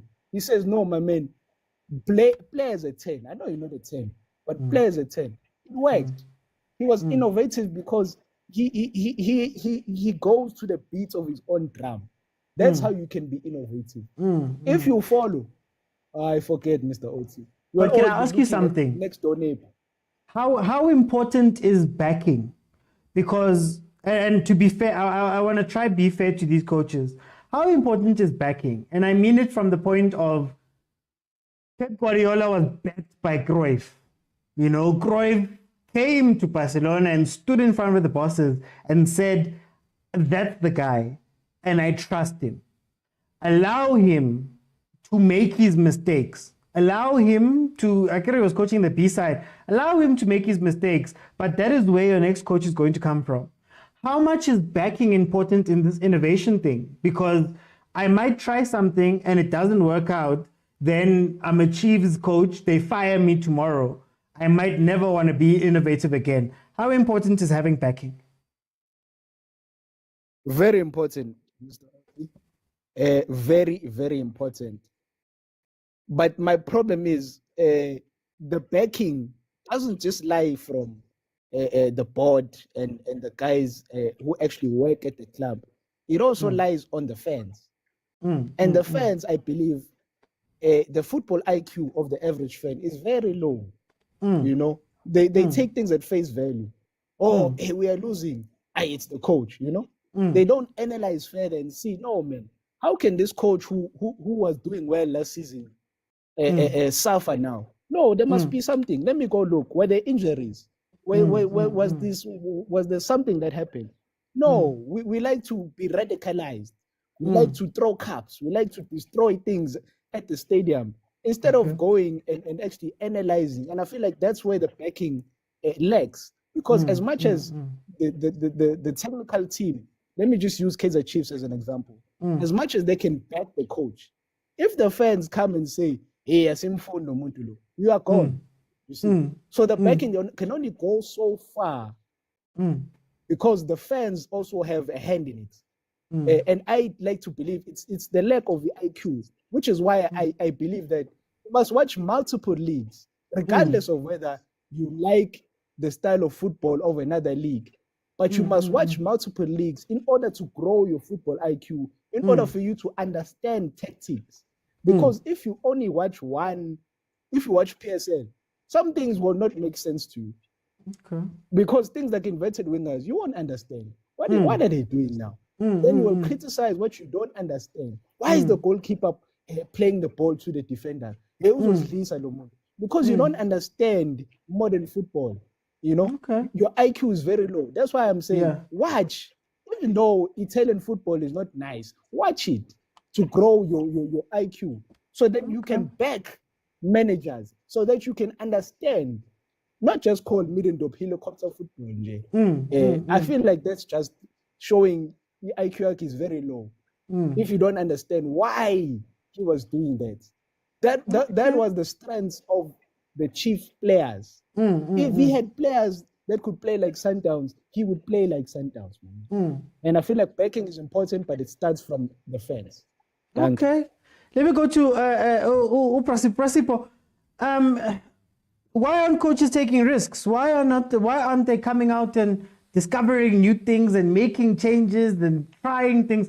Why do we find a lot of coaches just following whatever somebody else is doing, you know? Yeah, I think let's say the way our football is structured in South Africa, that's how it is.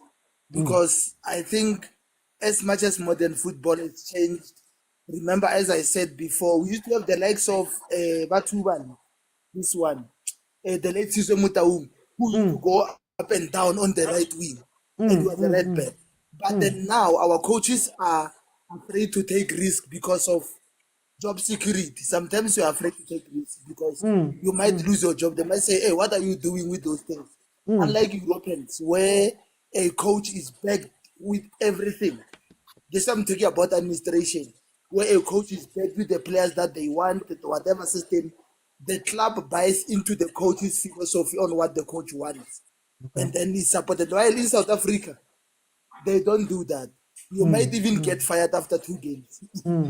They want you to, they are not allowing you the freedom to play. For example, now Chiefs have contracted this new coach, Nabi. We're not sure, but it will be confirmed.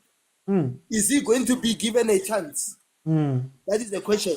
To be able to take risk, to be innovative with whoever is there in the squad. Remember, he'll be seeing players for the first time. He needs to learn the players. He might need 10 to 15 games to get used to. Remember, PSL is tough because most of the coaches are technically good in our league. So is he going to be given that freedom? That's something our coaches are not afraid of taking risk. The problem is that they're not being backed up. Okay. And then that's where the problem is. They're not being backed up and they're not given the freedom to take risk.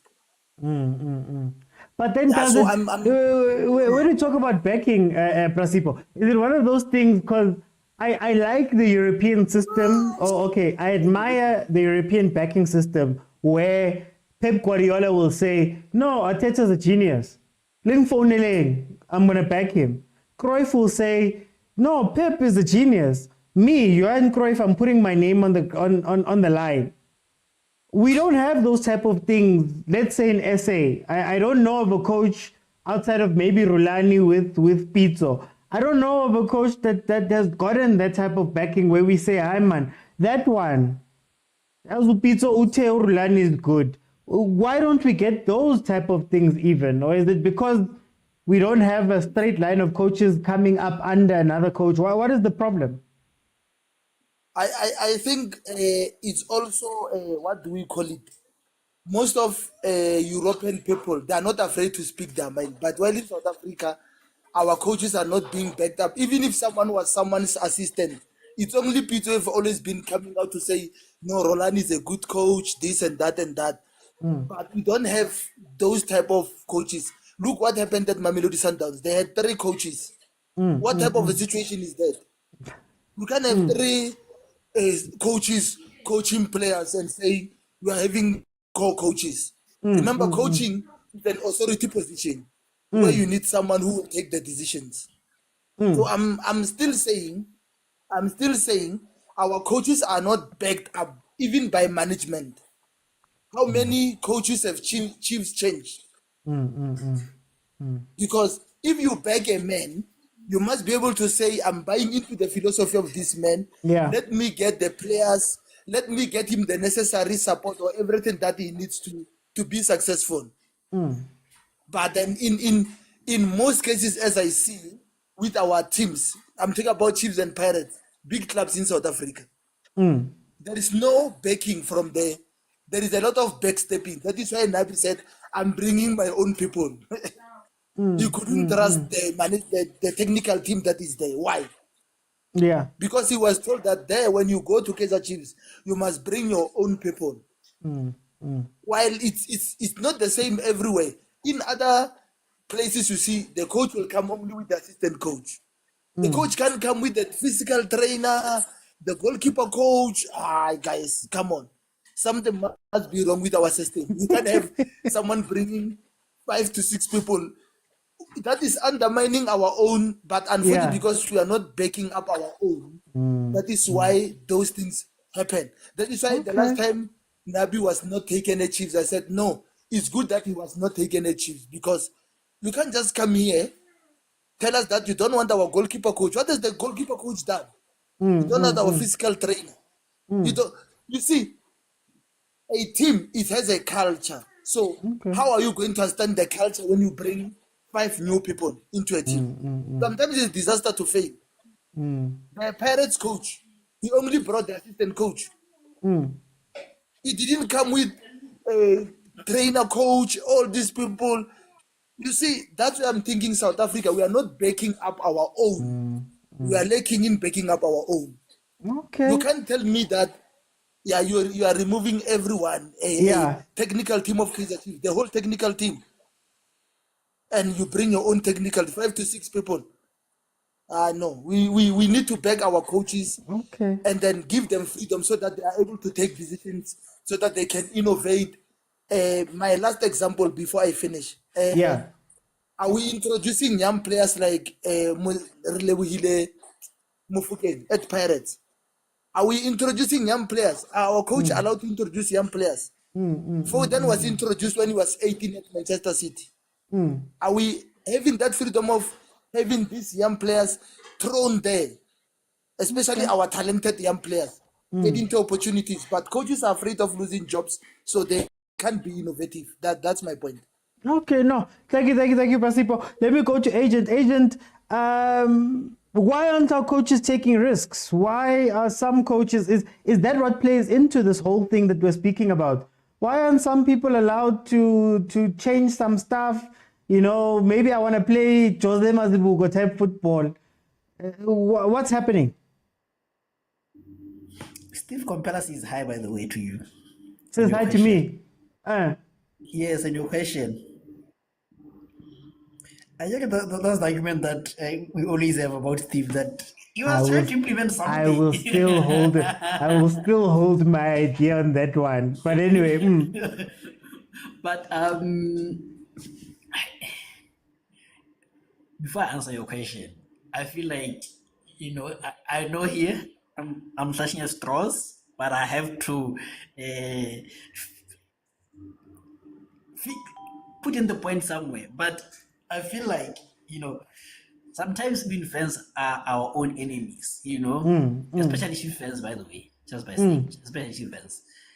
Football is moving in that way that a coach brings in 4 or 5 new technical team players. Pitso Mosimane does the same. So why are we saying he's doubting the Arabics and the Egyptians? But because he's bringing in 5 new players, And again, with development, play in an 18-year-old in England is developed to like a 20-year-old in PSL.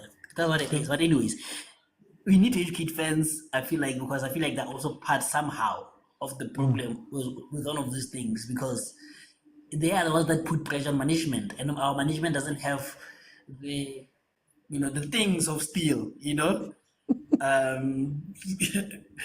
to stay up to the coach, like I said, if you want to implement something, Sundowns doesn't win or become tiki-taka football simply by doing it once or twice. You did it once, it fails. Do it twice, it fails. Do it 3 times, it fails. Do it 4 times, it fails.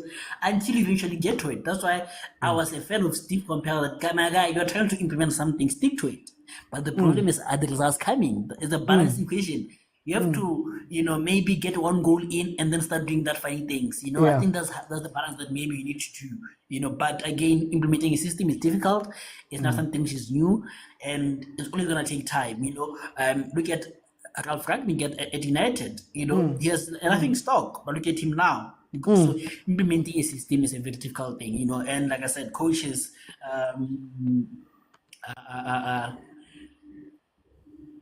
Are overcoached, because there's this manual that you have to learn and what, Yeah. So I feel like there's that, and also, like I said, we as blacks, we believe in white, trainer will say, start some to get a khoza, we believe in that whatever is white is superior. So if white guys give us something, that is what is superior.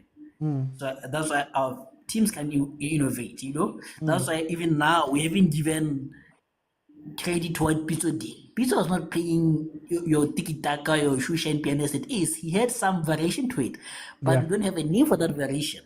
Because why? He's black. And even him, he doesn't package it himself like this, So I feel like we do have some innovations here and there, but because of PR and packaging, we don't just do enough of it. And 90% of our coaches, they just like easy homework. They're like that kid who prefers to copy homework in the morning because it's easy. Yeah. And that's how I felt about Steve. That's how I felt. No, why are you doing the thing you are doing, Steve? But anyway, let me go to Prapet. Prapet, same question to you. Why aren't coaches taking risks? Are we also not creating environments for our coaches to take risks? As supporters, as a Kaizer Chiefs fan, you want trophies. He put so much pressure on those coaches to deliver one. Yeah. So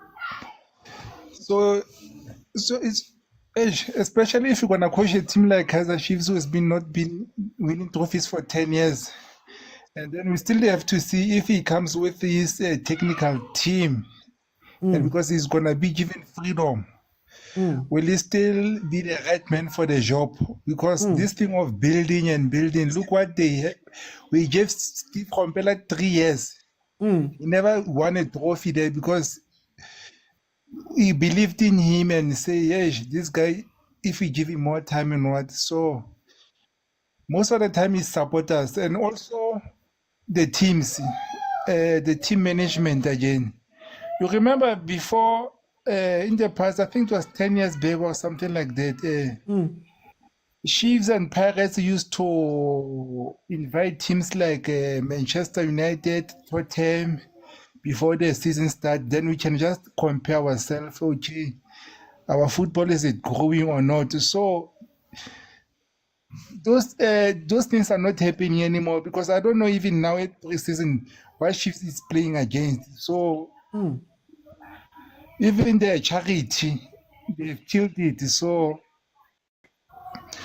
it's very difficult for them, because when the season starts, you won't have tested players. So it will be like delivering. Look at Chiefs now. The first 5 games, I think the first game is Sundowns. The third game is Pirates. And then the fourth one is Stellenbosch. So it's going to be so much pressure for the coach to say, to start the job or to deliver. Yeah. Okay. No, Prapet, for time's sake, I'm gonna just jump in. Guys, I think since I've gone over time, I just want to say very quickly for me, I just want to make this point. For me, sometimes we are so convinced that this thing that we're doing is because things are improving. Yes, there are some things that are generally improving over time, and you see it. Think about money. Money in leagues and whatever has gradually gone up as time has gone. That's fine. You can see a progression. But some of the stuff, guys, Pep is not, how do I put it? Pep is not rewriting, he's not reinventing the wheel. He's solving his own problems. He comes to England, he realizes that the second ball is an issue. So in his second season, he does this. In his second season, he sees another problem. He does 1, 2, and 3. And he does it for his own reasons. Right? It just so happens to become popular. Then the world follows that example. Maybe not quite understanding why Pep did those things. Maybe not quite understanding how that thing is going to fit with my team. And then we start seeing that there's a Pep, and then there's everybody else who's trying to be him, but they don't have the quality, they don't have the reasons, they don't have the players, they don't have the backing, they don't have any of these things. So now they're failing, and we look at football as we look at it. There's a story about this woman who, every time she cooks lamb, she cuts the leg. She cuts half of the leg off and puts it into the oven like that. When asked, why did you do that? She's like, no, I did this because that's how my mother did it. Only to find that her mother had tofu sesekana, so she had to cut off a part and put it in. So that is my reasoning. I'm thinking when I'm doing this. Where now who's copying me is going to look at the thing and say, yeah, that's how Pep does it. I'm going to do it the exact same way. And now you've wasted some meat or whatever. But my issue is that we're not thinking in terms of what is my team? What do I have at my disposal? Pep gets to Germany, decides that I want to add an extra person into midfield. I need to find somebody here. Oh, Philip Lahm just so happens to have high technical ability. You know what? In preseason, I'm going to take him and I'm going to bring him into the middle. And let's see how it works out. Oh, now we've got inverting right backs. He solved his own problem. Now, the problem with us is that we sit here with South African football, for example. We sit here with South African football. We all say the same exact thing. We've got really skilled players. We've got really good players technically with the ball at the feet when they're dribbling. Now, instead of looking at that dribbling and saying, we keep making these type of players, let's maximize on them, we ask a 22-year-old to change how he's played the whole way through his football, and now he must play this modern type of football that exists at the end. Meanwhile, at Barcelona, they're asking the players to be technically gifted from when they're 9, because it's the Barcelona way. And that means that we're going to develop 10, 15, 20, 25, 30 players through this system because they come up knowing that thing. So we need people who are going to be able to go into South African football and say, okay, guys, we're not good at X, Y, and Z. How do we maximize on this other thing? How do we make sure that, okay, we know all of our players are going to be like this. We're not putting resources behind them getting the type of coaching that can take them to a certain level while playing that football. Let's maximize on these guys. You're good at dribbling. We're building a team around you dribbling. You're good at this thing. We're building a team around it. And then we also see it at top level. Think about the PSL. How many teams have an identity? Dololo. How many teams do you watch when you see them come onto the pitch and you say, oh, there's the system? Very few. But yet, to go back to the conversation I had about Steve, yet Steve is trying to play out from the back, something he's never done. And I'd love to sit down with a coach and just ask them, when you see something new, how do you go about implementing it so that you understand why you're doing this thing too? And you're not just copying because, you know, everybody's saying you play out from the back, everybody's saying numerical advantage, everybody's saying 1, 2, and 3, and you don't understand it within you. And this is why our football looks the same way. But to give benefit of the doubt to the coaches, you also need backing. Pep had Cruyff. Cruyff advocated for Pep. Legend, absolute legend of the club, coming in and saying, if there's any problems, come to my door. Yeah, we're not president, whoever. If you've got problems, come to my door. That's what backing looks like. But we see our clubs say we're bringing Atazwane to be head coach. Atazwane is going to be the head coach of Kaizer Chiefs. We're giving a chance to a young black coach, whatever. It gets a little bit hot and they go, we're not there. We've got coaches who maybe could be very good, but they don't have a Pitso behind them, backing them. They don't have the quote of the great Pitso Mosimane saying, this guy is going to be better than me. We don't have those things. So maybe they can't experiment from that point on, but at least get the results. But anyway, guys, thank you so much for joining me. We've got a little bit of time. Tomorrow, we're going to have the members show. The members are in the WhatsApp group. The WhatsApp group is where most of these conversations start.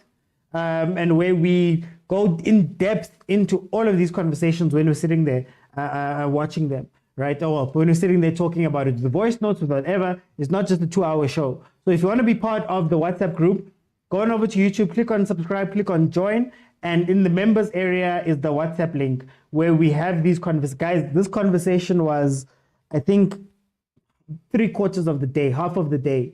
From the morning, we were having this conversation back and forth. It was incredible. And it's an incredible place for football because every day we speak about a lot of different things. So join that group. If you have not followed, please follow. Support the content, guys. I've got TikToks, I've got shorts, I've got long form content. I have all of these things there. Help us content creators by watching, by liking, by sharing, by doing all those very nice things. So we can carry on doing this. I can guarantee you that you're not going to see this conversation anywhere else on mainstream. I can guarantee you. So in order to keep us here and us pushing and us being able to keep these things and pay our rent and stuff like that, sometimes it takes money, sometimes it takes you just watching a video. You don't understand how important those type of things are. But anyway, guys, thank you so much for joining me. I'll see you then tomorrow in the members show. Bye, guys.